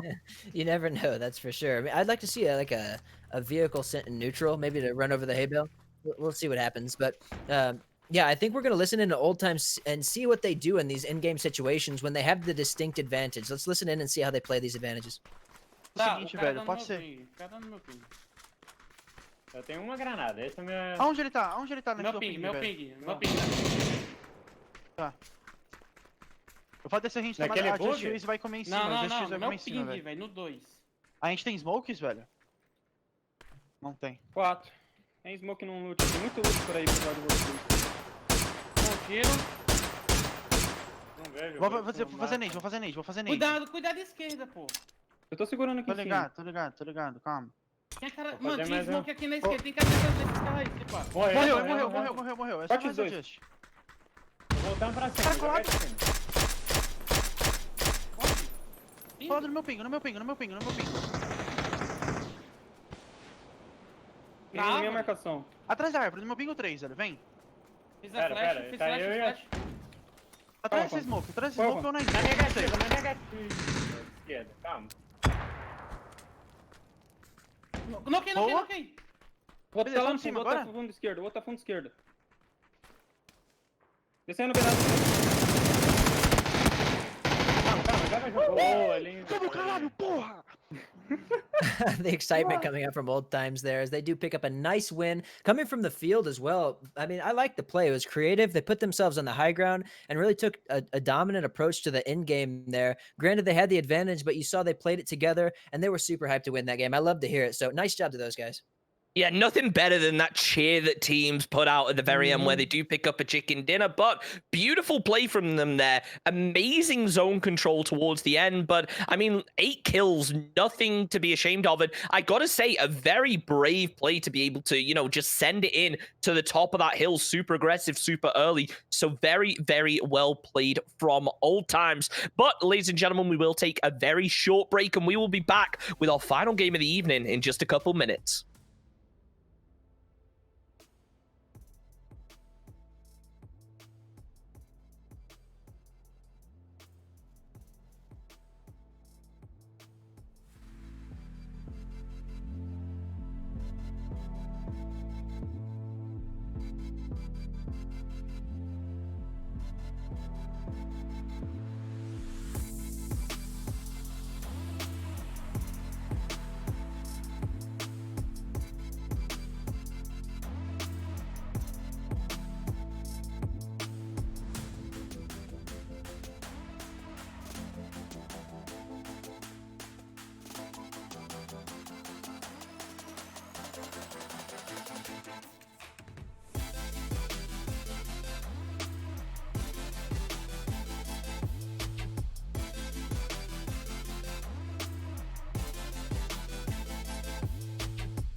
Well, what an impressive game coming out from Old Times there as they managed to take a really advantageous position towards the end. It didn't look like they were going to be able to make much happen, you know? They were stuck out playing in the fields. Yeah, really not the place you want to be, but they were confident. They got to the top of the hill. It worked out. Very well played indeed for them. We see them sitting in 10th, right? And you're kind of like, well, man, I figured they would have bumped up more than that, but you have to look at the scores. 5th place is 5 points off, so it's such a tight middle of the pack here, and even towards the upper part of the pack, they're really close to breaking through and getting into that top situation, the top 5, top 3 situation. So I like to see it. They were super hyped after the game. I love to see that. You mentioned it as well. And just these guys that have passion, right? It's so good to see. And seeing creative play come out like that, they saw something. They clearly understood what was happening on the hill with the fights between Fury, Gas Cans, every other team that was up there. They were tracking the whole time. So good homework from them. They knew that they could take it, and they did it, and they won the game from it, keeping 4 up. So I love to see that from Old Times. I want to see them do even more. So good stuff from them. We do see Gas Cans taking the lead, however, by 7 points, a pretty decent margin. So yeah, excuse me, back to the leaderboards. Crush didn't get any points that game, I don't think. I could be mistaken, but Gas Cans picked up a solid little bit there. They have 52 kill points now. Yeah, Gas Can's absolutely popping off, and it really shows how when they go big, they go big. And just in the space of 3 games, pretty much, they've moved all the way from near the bottom of the pack all the way out to first place. And this is why I love watching Gas Cans, because it feels like they can just come out of nowhere, absolutely pop off, and then just, you know, go ham. And that's what they've shown, taking that lead with 77 points. But a Crash very, very close behind. That's realistically 1 game's different for these top-end teams. If they have one good game, they easily overtake Gas Cans here. And the same goes for a Crash, only 8 points behind. And then we see, you know, the middle of the pack still just so tight. And I love seeing that with a lot of these teams because, I mean, from Veritas all the way down to, you know, Comets, that's 11 points difference. That is a huge chunk of the leaderboard that is just so open to change with just one team's big win. And one team I also want to, you know, point out there is going to be Fury. We've spoke about them a bunch, and they are slowly but surely working their way up the leaderboards. A couple of kills every game, and it's starting to add up. They were in 8th place. Now they're in 5th place. Do we see them potentially in the top 3 at the end of tonight after this game? I hope so, man. They definitely have been playing decent PUBG. We haven't been able to spectate everything that they've done, but we've seen their consistent climb, and that's always great to see from teams that we expect to do that. So, great job to Fury, like you were saying, and you oftentimes see teams that are really close through the middle of the pack in PUBG tournaments, but man, the point disparity is so small, and you don't often see it from all the way from 4th to all the way to, like you said, Comets in 11th. These teams are just 1 game away from each other, and that creates for a very interesting finals, and that's exactly what we're in, is finals. So this is whenever all the, you know, it all matters. Getting to that first place position is what matters, and you have so many teams in striking distance. It's going to be up to Gas Cans and Crash to kind of keep their pedestal up there, along with NoCap, who's just 1 point off of Crash. I mean, it's all so close. So it's going to be a great finals, and it's up for these teams that are on the top to maintain it. The pressure's on, right? The being chased isn't always the most fun and enjoyable experience, and it's up for these other teams to kind of reach down, grab another gear, have big games to push them up to the top. So it's going to be fun, man. It's going to be a good one to watch. I will say, though, you know, I am very disappointed in those teams. You know what? I don't want to say very disappointed. I'm a bit disappointed in teams like Slappers. Yeah. And I'm not sure whether it's just because of the way that they're playing or whether it really is just a series of unfortunate events, because it does feel like they are playing good PUBG, but they are just getting caught in rough positions, whether it was getting hot dropped constantly yesterday, right. Whether it's the case of even going into game 1 or game 2, whichever it was, just, you know, they had a really strong position and just one player getting knocked, it completely opened them up. And I gotta say, it almost feels to me like the issue with Slappers now is that a lot of teams, they can make a mistake, but they can recover from it. The way that Slappers play, it almost feels to me like when they make a mistake, they are just getting punished so hard for it. So I really hope that going into our final game of the evening, we can see things switch up. But let's not forget, ladies and gentlemen, we still have 2 more sets of games next weekend at 7 p.m. EST, same place. But let's stop talking about next weekend's games, because we only have a minute until our final Orangle game of the evening. Let's take a look over at the kill points real quick and see exactly how things are looking over there. And you know what we were saying at the beginning of today? Veritas came into it. Keenan had some insane kill points, and he is carrying that over now. Oh man, yeah, Keenan putting himself back on the top on the overall. You love to see it, man. He gets kicked down a little bit, and he gets put down to third, fourth place, and he's just absolutely no tolerance for it. I love seeing that. Keenan's really just come to form. He's been always a great player, but really been flourishing, man, for the past, I don't know, however long, a long time. Not saying this guy is new by any means, but just doing a really good job, and you love to see it. He's a great caller, and obviously putting himself in fragging positions as well. So I really like seeing that from him. Flood dropping down to third place. He was our fragger going into last game, I think, or the game before, I'm not sure, but he does have a spot to kind of maybe rebound himself and get that Player of the Day award. This isn't today. This is cumulative, if I'm not mistaken. So yeah, this is overall kills yesterday and today. So Keenan picked up Player of the Day, sponsored by Stints Built yesterday, so we're gonna have to try and figure out who picked up the most kills today. I don't think we have that stat on hand right now, but going into this last game, whoever is able to pick up some serious kill points and get the most kill points today is going to be our Stints Built Player of the Day and pick themselves up some custom 303 gear courtesy of Stints Built. But let's hop into our final game of the evening. We are here on Orangle, pretty central playing path. Any predictions going into this based off of what we saw last game? Let's see. I mean, it's a pretty standard path. Everyone can get to just about everywhere they need to go. Maybe some very far outskirts are going to be a stretch, but everything should be pretty standard. It depends if we see another Milta rematch. Enigma looks like they are jumping for it. I believe it was Enigma and SG, if I'm not mistaken, and they'll be flying over to Milta. It looks like they're going to continue to contest, so we might have another hot drop coming out early. Those are always fun to watch, and Enigma maybe wanting a little bit of revenge. It did seem like they got kind of got unlucky a couple times, but in hot drops you got to play as decisive and together as possible, and we didn't see them do that. So maybe they're looking to correct their mistakes and come back with a little bit of heat towards SG. Yeah, it seems like we could potentially end up seeing another hot drop come out here over at Milta, but we could potentially see Enigma just decide to land on these southern buildings. And you know what? I respect the fact that Enigma are going for it again, but is it really a wise play for them? Oh, Young Kings taking out a member of Dodge. That's unfortunate. A little early game run over. Man, we still haven't got that extra points implemented, huh, Chunks? We were thinking maybe 2 points for a run over, but we're still working on that. But it does look like Enigma will be landing towards the south. We are going to tune into SG's comms, I think, here in just a second whenever we're ready. So we're going to listen into how these teams play out this fight.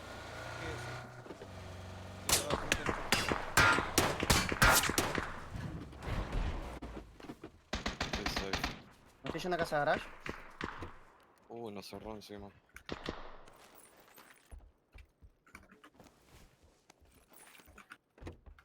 Gordo, vos podés hacerle por atrás, te podés ir todo por atrás. SLR. Ahí. Agarra un casco bien caro. Sí, yo no tengo casco. Cuidado que yo Acá hay del tengo acá, uno. en punto 4.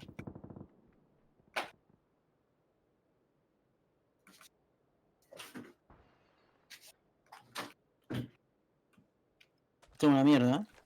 ¿Vos, Fisher, podés hacer línea amarilla ya? No tengo casco, pero intento. Voy loteando mientras.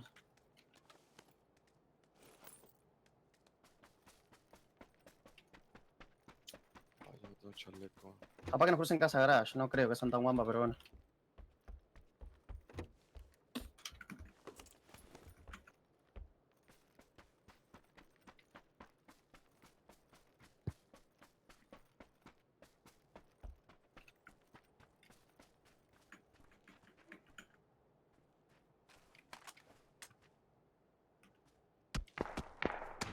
Ya me vieron.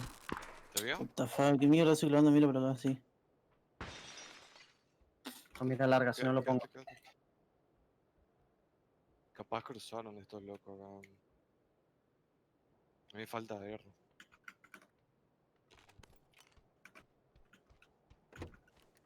¿De dónde tiro pescado? De por acá más o menos. Por ahí. ¿Tú uno enfrente mío? Sí, lo veo en la casa, lo marqué uno en rojo. Marqué uno en rojo. Marqué, sí. Piqueando por la ventana. Tú uno callo. Son dos. Cruzó, lo veo ahí. Me tiró Molly.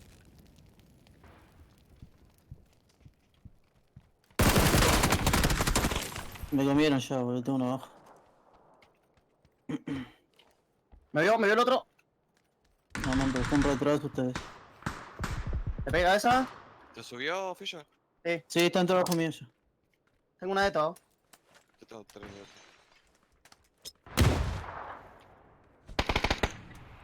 Me tiré de todo. What? Lo tiene en el techo ya. Vale. Salgamos atrás, ahora que podemos salir. Si no, no.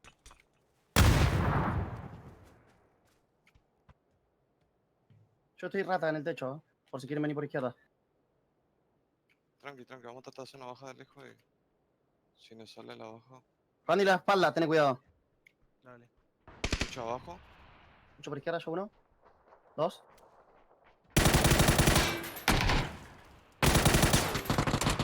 Mateo.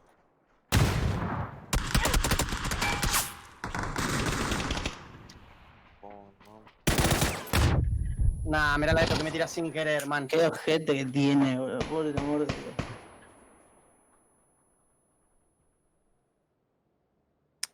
Randy just going to try and disengage from this, but it is going to be rough for him here. Let's see if he's going to be able to clutch up the UMP. We've seen it used in some pretty clutch situations here, but it's going to be rough with Enigma starting to give chase, especially with Slappers over to the west looking towards this as Randy now just chilling inside the shack. Enigma going to be clearing their way through, trying to get a little bit of info, and it seems like Beams has an idea of roughly where he is now. If he can survive, I mean, look at the circle, right? He could very well make it into late game if they don't find him and it ends up being a Milta power finish, or excuse me, a Milta finish like we saw in the qualifiers for this finals. So it is possible that SG still has a good game out of this. It's unlikely, but I mean, hey, it could happen. I believe in Randy. Enigma's still kind of on the hunt, though, but we'll see. Teams will start to filter in here. This could technically, I mean, Chunks, we talk about it sometimes. It could technically go south here, and we only have gas cans on the south for now, playing for that maybe lucky shift going their way. But we see the north of the river getting really jam-packed here with teams making their way into every single nook and cranny they can find. There's really, I mean, already you see pretty much every building occupied in the center of the circle. Yeah, I mean, we have seen circles like this pop down towards Milta, towards that Milta power area. They have been some of the most exciting to watch in the group stages. As we do see TAC 8 now, they're going to start rotating in from the north. And the question is, are they going to try and bank on this southern shift? Or are they going to be like, all right, look, what are the chances of it really going hard down to Milta here? There's plenty of water in. We don't have to worry too much because it feels like a lot of teams have made that mistake and you know, they've been punished hard for it, and teams like Gas Cans that play down to the south have been really heavily rewarded in the past. Yeah, and it is about whether or not you want to put yourself in that position to play for that maybe shift, right? A probable shift, even some might say. But when you're patient and you can play for a shift that maybe not others are playing for and you do get paid for it, then you're just in it's a much more relaxed situation and you control so much ground. We see T8, they just have so much ground to work with here. And if it does end up going hard north, they're going to be set for the rest of the game. Depending, right? Of course, the circle can do anything, but you're going to be in a nice position. Oh, we see SG. Randy going to be able to get the knock on towards Beams and Hello Senpai, but he will be going down. Ripper going to be cleaning that one up. And you know what? We saw Synergy, you know, spray a load of bullets into the dead bodies of Enigma last game. Are you really surprised that Beams did the same this game?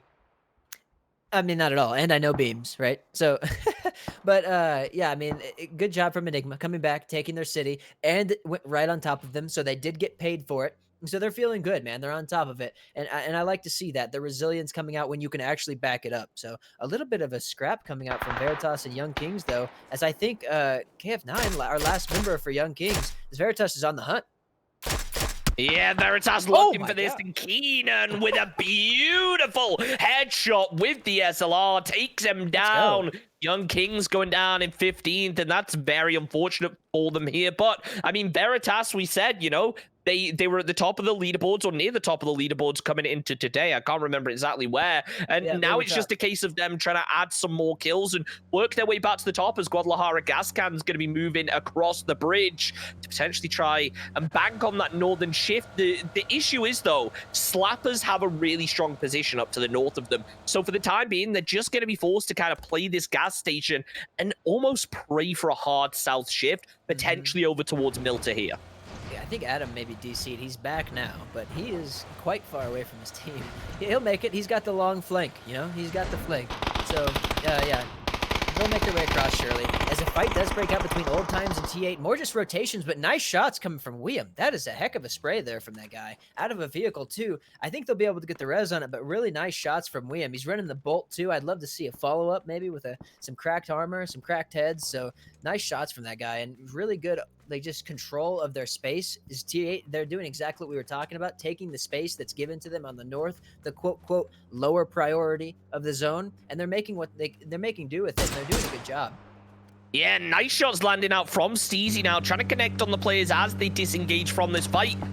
Still 2 players from Old Times yet to make the cross out of this, as Steezy going to be landing the beam on towards the headshot of Selfish. Really nice shots coming out from him as he tries to go for the blush. Not going to be able to get it just yet, but T8 here just kind of executing a perfect pinch, trying to get as many angles as possible, sending Zealot all the way up to the north to try and land something, and William going further down to the south to get a little bit closer. We see the zone, it's about to pop.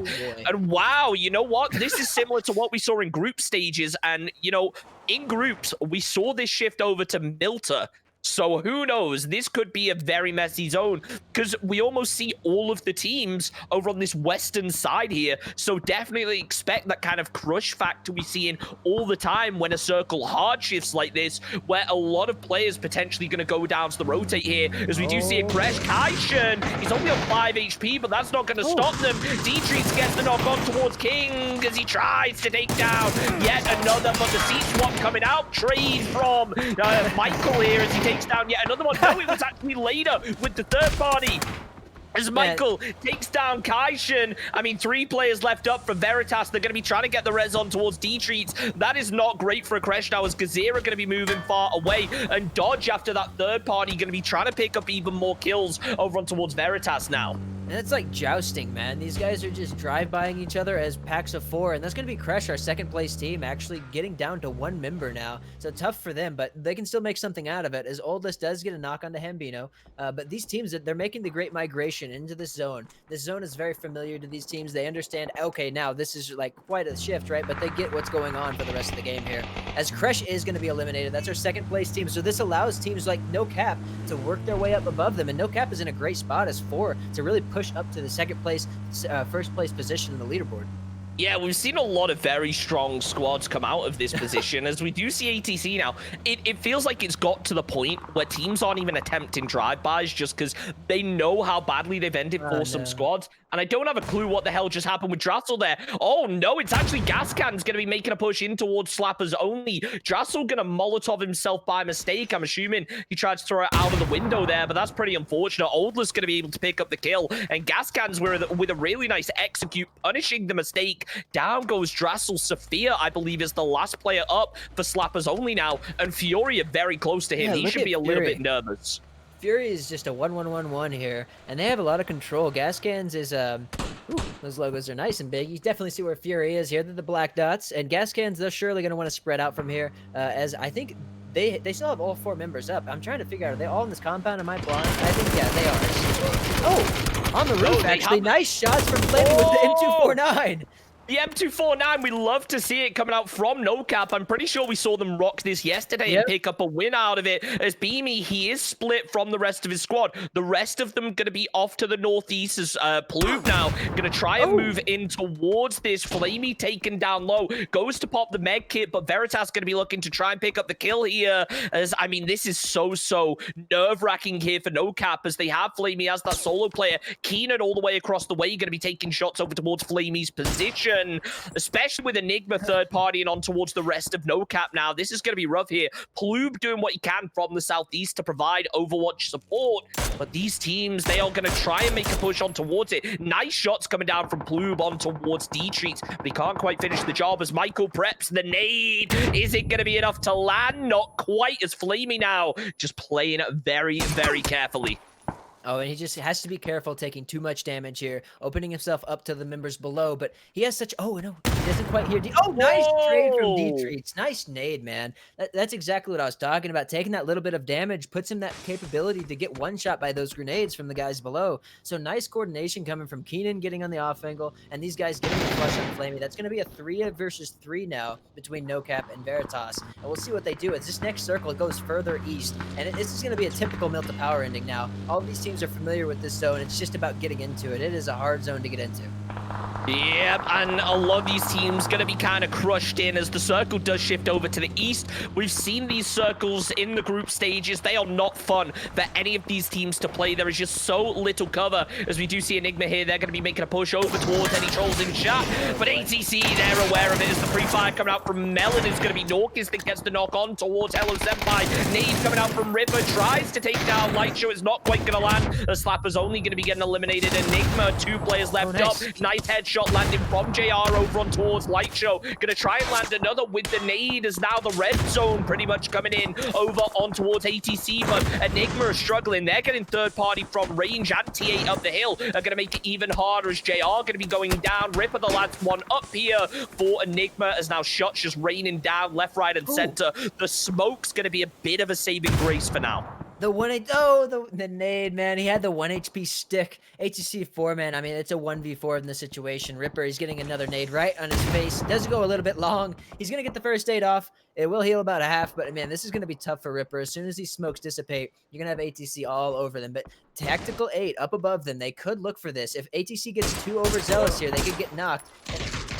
What was that? Oh, actually ATC is aware they're trading damage already. It's just up to NoCap to maybe be the determining factor in this fight, as they're kind of all 3 up here, and we've seen these teams brawl out at the last second when the blue starts to hit them and they run down the hill. It's just all about kind of getting the kill points here and seeing if you can salvage some vehicles to send into this zone. But oh, actually, Ripper going to make a run for it. He might actually be able to make it down. If he can make it to the sniper tower, he's going to be able to net a little bit more placement points, as ATC won't want to run, I don't think, 4 to the sniper tower. So I like the play from Ripper, and he's actually looking like he's going to make it. So nice job from him.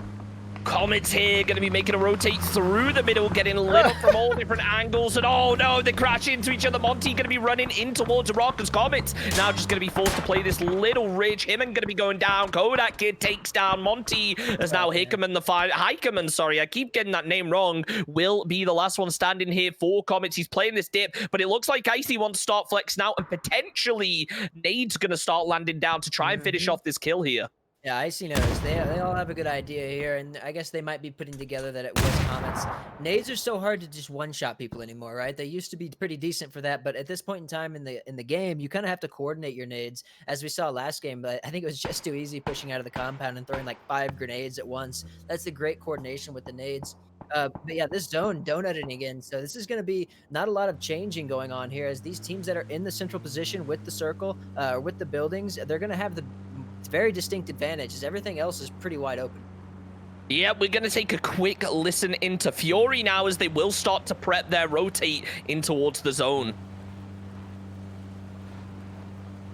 Forever young, I wanna be forever young. Okay, you guys can pull up the green.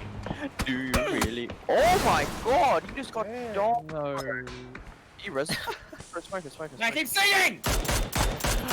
Watch for the push, I can. I'm just readjusting car. Wait, so is that compound? Is that car an orange? That's gas, right? Or is gas mini power? Alright, you guys got knocked from. Gas is orange. Right? Gas is orange. They're coming, guys. They're coming. Where's the rest? He's going south.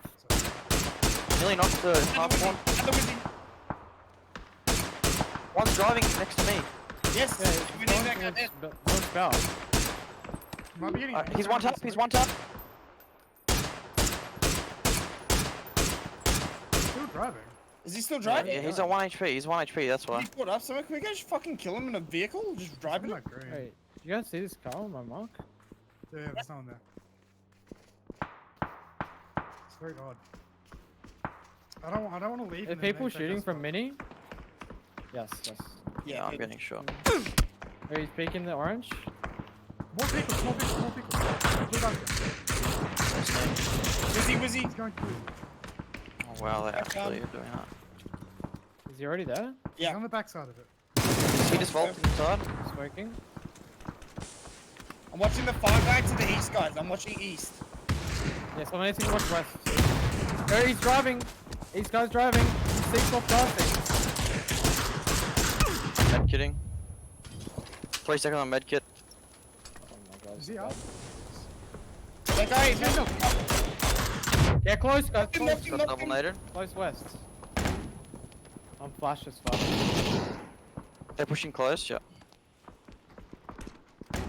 One left. Left of the US. Nice. Comes. Fuck. Oh my god! I can't hear that! What? Unlucky. Fury with undoubtedly the best comms we've heard all night, I have to say. Unfortunate there that Car went down. As gas cans, they are going to be trying to go for the heal, but this is going to tank a lot of damage here. Oldler's likely going to go down a second time as the smoke's going to be coming out. You know what? I love these listenings. I wasn't sure about them at first. I love them now. OCE guys are, I mean, they're just a blast to listen to. Waika Kamuka didn't hear the audio. He almost had the nice clutch, but the circle does donut again. It keeps these guys up the hill, still in the zone. Is Cap at it? He's got the bike. He's going to look to send it somewhere. I'm not sure where. They might not know Ripper is in this sniper tower, or maybe he's just going to send it to these ditches, which he is. It's going to put him into the next zone, and just too easy. Will actually, they're just going to move into the east, so he's going to be fine here. Adit makes the play. It will get him another zone at least to survive off of, and maybe push from foot. So this is going to be free, mostly because Old Times, they reconsolidated to the buildings to the north. Just too easy sees this most likely, or at least heard it, or something that gives him the cue to take the buildings and really play into the zone really knowledgeably. Just good timers from those guys, and good attention good attention to detail in the scouting. So nice job from Old Times to reconsolidate when necessary, and just too easy to backfill them when necessary. Yeah, ATC, they're looking up towards this hill. They know that T8 are there. Remember, ATC were the ones getting third-party by T8 earlier. I didn't even notice Ripper chilling in the Wizard Tower, waiting for Marcelic to move in. He gets the kill on towards that. I thought they were the same squad for a minute. Light Show now, the solo player left up from ATC, and wow. The sneak worked. He made it to the sniper tower, and he actually killed and made it a 1v1 with the initial fight between ATC and Enigma. So, I mean, hey, more power to him. Adam, actually the last member of Gas Can, is going to be sending it to the ridge here. It's going to be tough to survive, but he does make it. He's got to hit the deck and get some smokes out real quick, because just too easy is going to be shooting him just like that. Ripper. Nice little headshot landing there, yeah, from Ribbo. Very well played, but now just too easy. They have to try and get Ribbo into this zone, but their focus for the time being is going to be holding Tactical 8 out of the circle, as they are going to be on the very edge for the time being. Heikeman over on the east is going to be forced into a bit of a fight with Illusion, but right now, I mean, we still see Ripper just playing slow. Light Show has been able to make it into the Wizard Tower, and honestly, I wouldn't really expect either of these players to push one another unless a team like TAC8 starts getting involved and starts nading into it. I think that's the only time we see these players move, but Heikeman going to be moving in with the UAS. He will be close to losing a tire, but gets down behind the Dacia just in time as he gets caught with a big headshot there from Kodak Kid. Nice control coming out from Just Too Easy. They're keeping their deep angles. Ribbo's staying deep in the blue as long as he can. He's not in circle, but he's keeping that position very unplayable for these teams, so they can play into it later. So nice job from Just Too Easy. They're playing great PUBG. Illusion will have to potentially leave mini power here. They've been kind of shacked up there all game, so we'll see what happens here with this next zone. It's going to dictate a lot. Yeah, if this zone shifts south, teams like Veritas and T8 are going to have a very, very rough time working into the circle. But, in fact, it goes up to the north. So, I mean, Veritas are going to be looking very strong right now. Just Too Easy, however, they're going to have a little bit of a way to go to be able to get in. So, I think we should maybe take a quick listen in and see exactly what their plan is to be able to make it into the later stages of this game. Se está moviendo la carrera, se mueve la carrera. Sí, pero están acomodando autos para irse, vengan. Ok, vamos. ¿Holdeaste al último segundo? No, está bugueado. No, vení, vamos a pusharlo. Ay, me dio uno. ¿Dónde? Marca. A full izquierda en la trinchera. Ahora, cojo con el topo, Lo cagué a tiro, está, le pegué 2 o 3. ¡Tú no me le! ¿Qué es este estúpido acá? Sí, Yankee. Ey, para mí pueden crashear por acá, azul. Miren para azul si hay unas piedras o algo. Lo podemos limpiar. Están full flechados. Vayan azul, vayan. Agarramos. Ahí, vamos a Luis.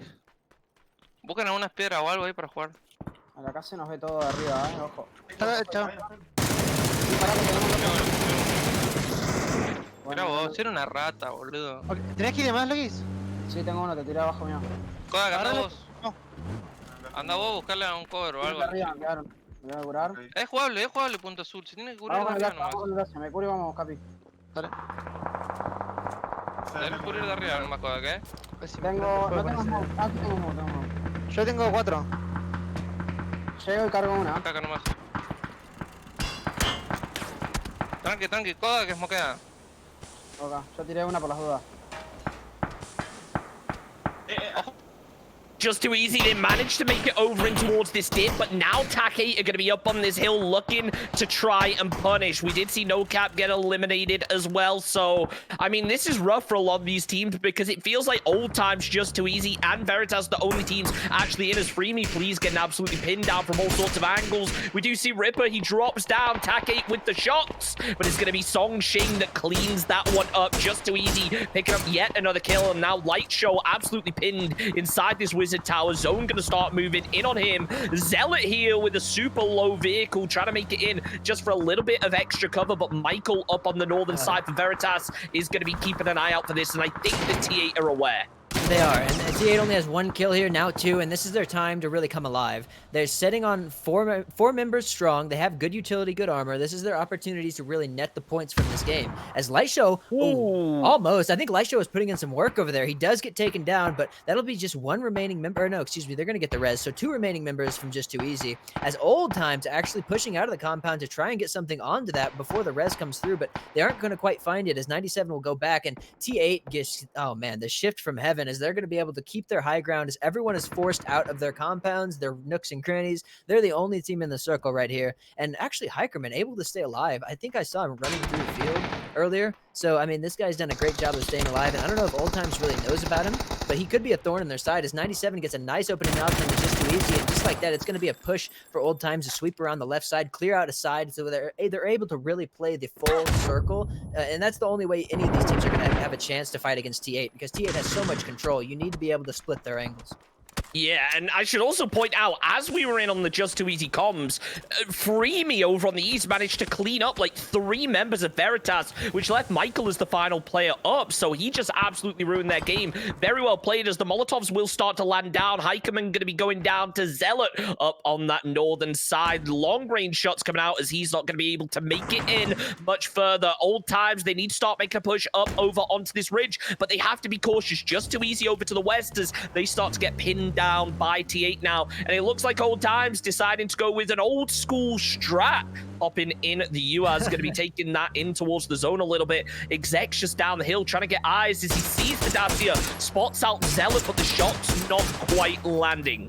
Not quite, and actually Lecro's getting right in their face, and I like this play. They're keeping T8 from getting complete zone control. Lecro is in a tough position with Freemy on his east, but they have to do something here. They really have to play aggressive, and I'm really glad that they are. They do need to start leaving these buildings, though, and figuring out what they're going to do is Just Too Easy will provide a little bit of a distraction for Old Times to maybe get something going, as they're going to find their way into the zone, too. So it looks like these teams are going to survive, for this zone at least. It depends how this next circle plays out, who has the advantage or not, because we see T8 with definite zone control. Freemy has to make a move now, along with the remaining member of Old Times. Freemy does get a knock onto T8, and this might be Lecro's opportunity to push, and it looks like he is wanting to. He's getting aggressive on these ridges, and they know this is an opportunity. This is an amazing opportunity for them to get aggressive. It looks like it's Zealot's second bleed as well, so this res is going to have to be stuck. He's nading the bait smoke. Nice smoke from Tactical 8 to put some pressure and, a little diversion of wherever you actually are. The angle is opened up, though. The flush comes through, but not quite the additional knock. Looking for in the trade, though, we have Selfish. Selfish shooting the dead body. A nade comes through that might be enough. Isn't quite going to land. Detonator's going to get the heal off, and he has the supportive fire from up above. So it's a 3v3v2 in this situation.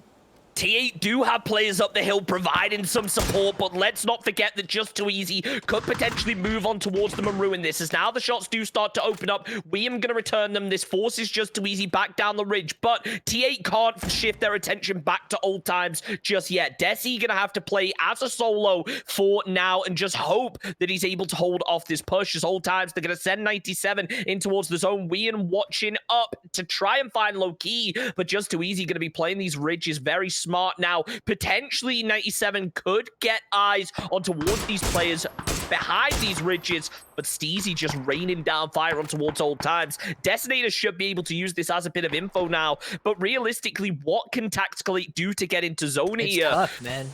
They had a great spot, but these teams working their way in, it created that ridge that Tactical 8, it pushed it out, right? So now they have to play a really downhill angle, and it's not very good for Tactical 8. Yeah, we'll see what they do here with the bike. I thought that William was just going to send it in with the bike. I got all excited, but old times, they're using this vehicle strat as well as Exec's going to be using the UAS to send it in, getting a bit of extra cover, because as powerful as these trees are for being able to block shots, they are just so open from the side angles. So if you're able to, you know, crash a UAS into a tree, especially a tier 3 UAS, as the Koreans call it, up against a tree, it just provides that extra level of support. And now, TAC 8, they've been able to get William into zone as well as they throw down smokes. It almost looks like he wants to start opening up on towards Just Too Easy as well. Yeah, Just Too Easy has this nice ridge right now, but this next circle is going to force them out. It looks like we have William closest to the center dot as a nice shot comes out from Steezy. Going to be putting some more pressure on old times and almost a flush coming out from Just Too Easy on Selfish's knock. They're going to get the res potentially here. It looks like they will get the res, so going to keep 4 up on old times, but you have Detonator and Lecro in the bottom left here, or bottom right, excuse me. And Old does get, yeah, they actually do get a flush on Old Times and another knock. So Old Times is kind of getting ganged up on here. As Lecro looking for an opportunity to the south, but William trying to put Just Too Easy to bed here. Loki, he might make a push here. He's going to be seen by the rest of the zone. Yeah, we did see Lecro going to peek up over the top as he heard Detonator start to engage. Let's real quick hop in with Tactical 8, though, and see exactly how they're playing this, because they're in a rough position. No eyes on that guy.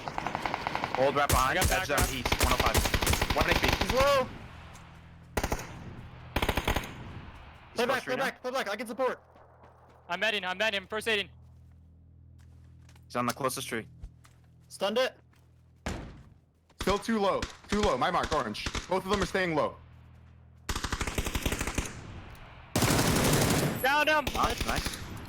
I'm out of util. Low on ammo. You can probably play low left. Play together. Play together. Here, I'm watching you. Up top's gonna be out before you guys. Watch up top. They're out. Knock. Nice knock. No. Push that side. Push that side. One more on this side. Look for it. Play together. One shot. One HP. One shot. No, I don't see him. He's prone. Laying down, probably. Right. Dead. Nice. Just heal. Just stick heal. He comes. Speak for info if he can.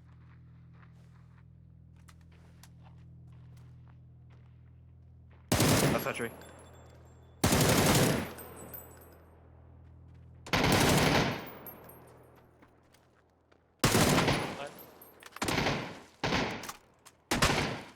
Edge right side. Left side. He's prone. Yeah. Oh my gosh!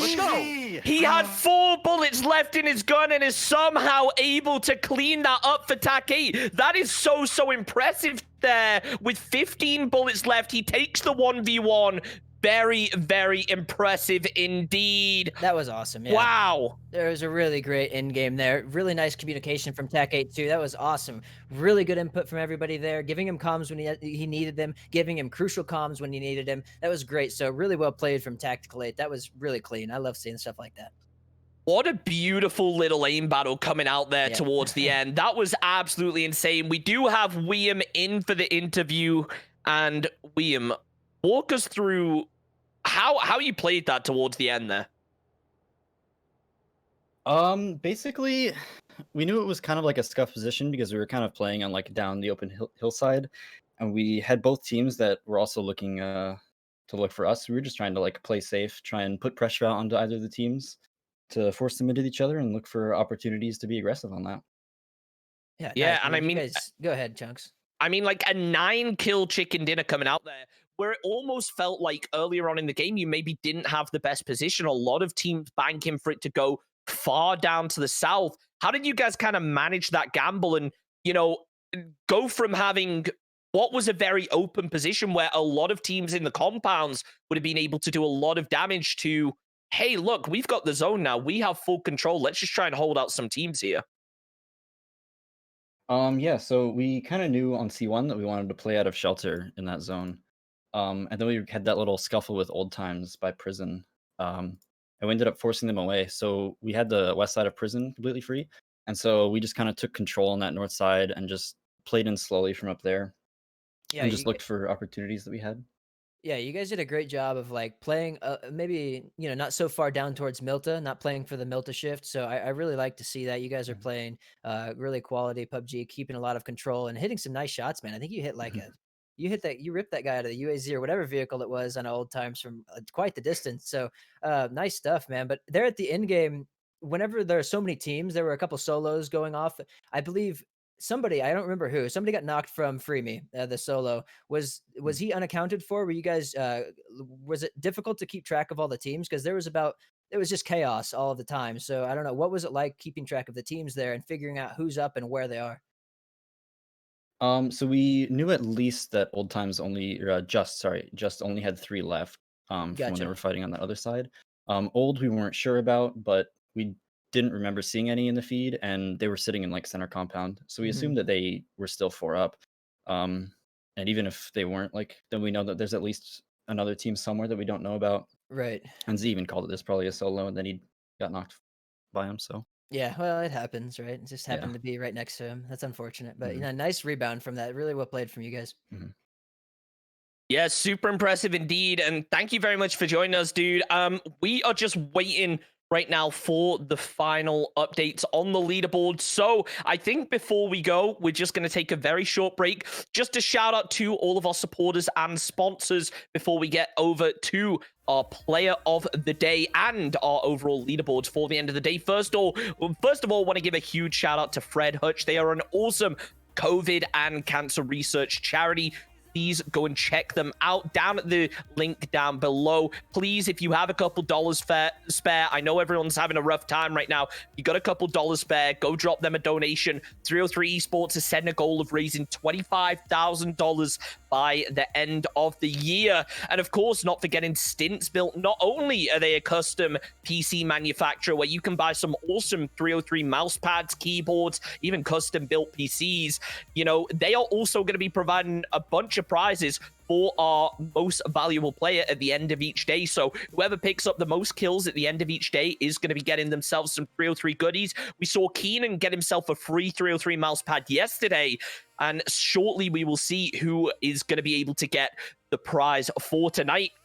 Not to forget as well, 303 at the end of the day is an awesome esports organization as well as a tournament organizer. So thank you very much to Glitch Energy for their continued support. Use code 303 at Glitch Energy's website to get 25% off of your order. And also not forgetting the one and only River for providing a bunch of the awesome music that you guys hear during our breaks. So speaking of which, we're going to take a very short 2-minute break just to double check that the leaderboards have been updated. You guys can listen to some of River's awesome music. We will see you guys in just a couple seconds.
Wow, what an impressive final game coming out from Tactical 8 there. I'm sure that's bumped them up a lot in the leaderboards, but why don't we take a look over at them and see exactly how that has affected things. As we swap over to that, we see Guadalajara Gas Cans taking first place overall right now, 83 points. Very strong performance, and coming into today, we expected something big off them, and they really showed up.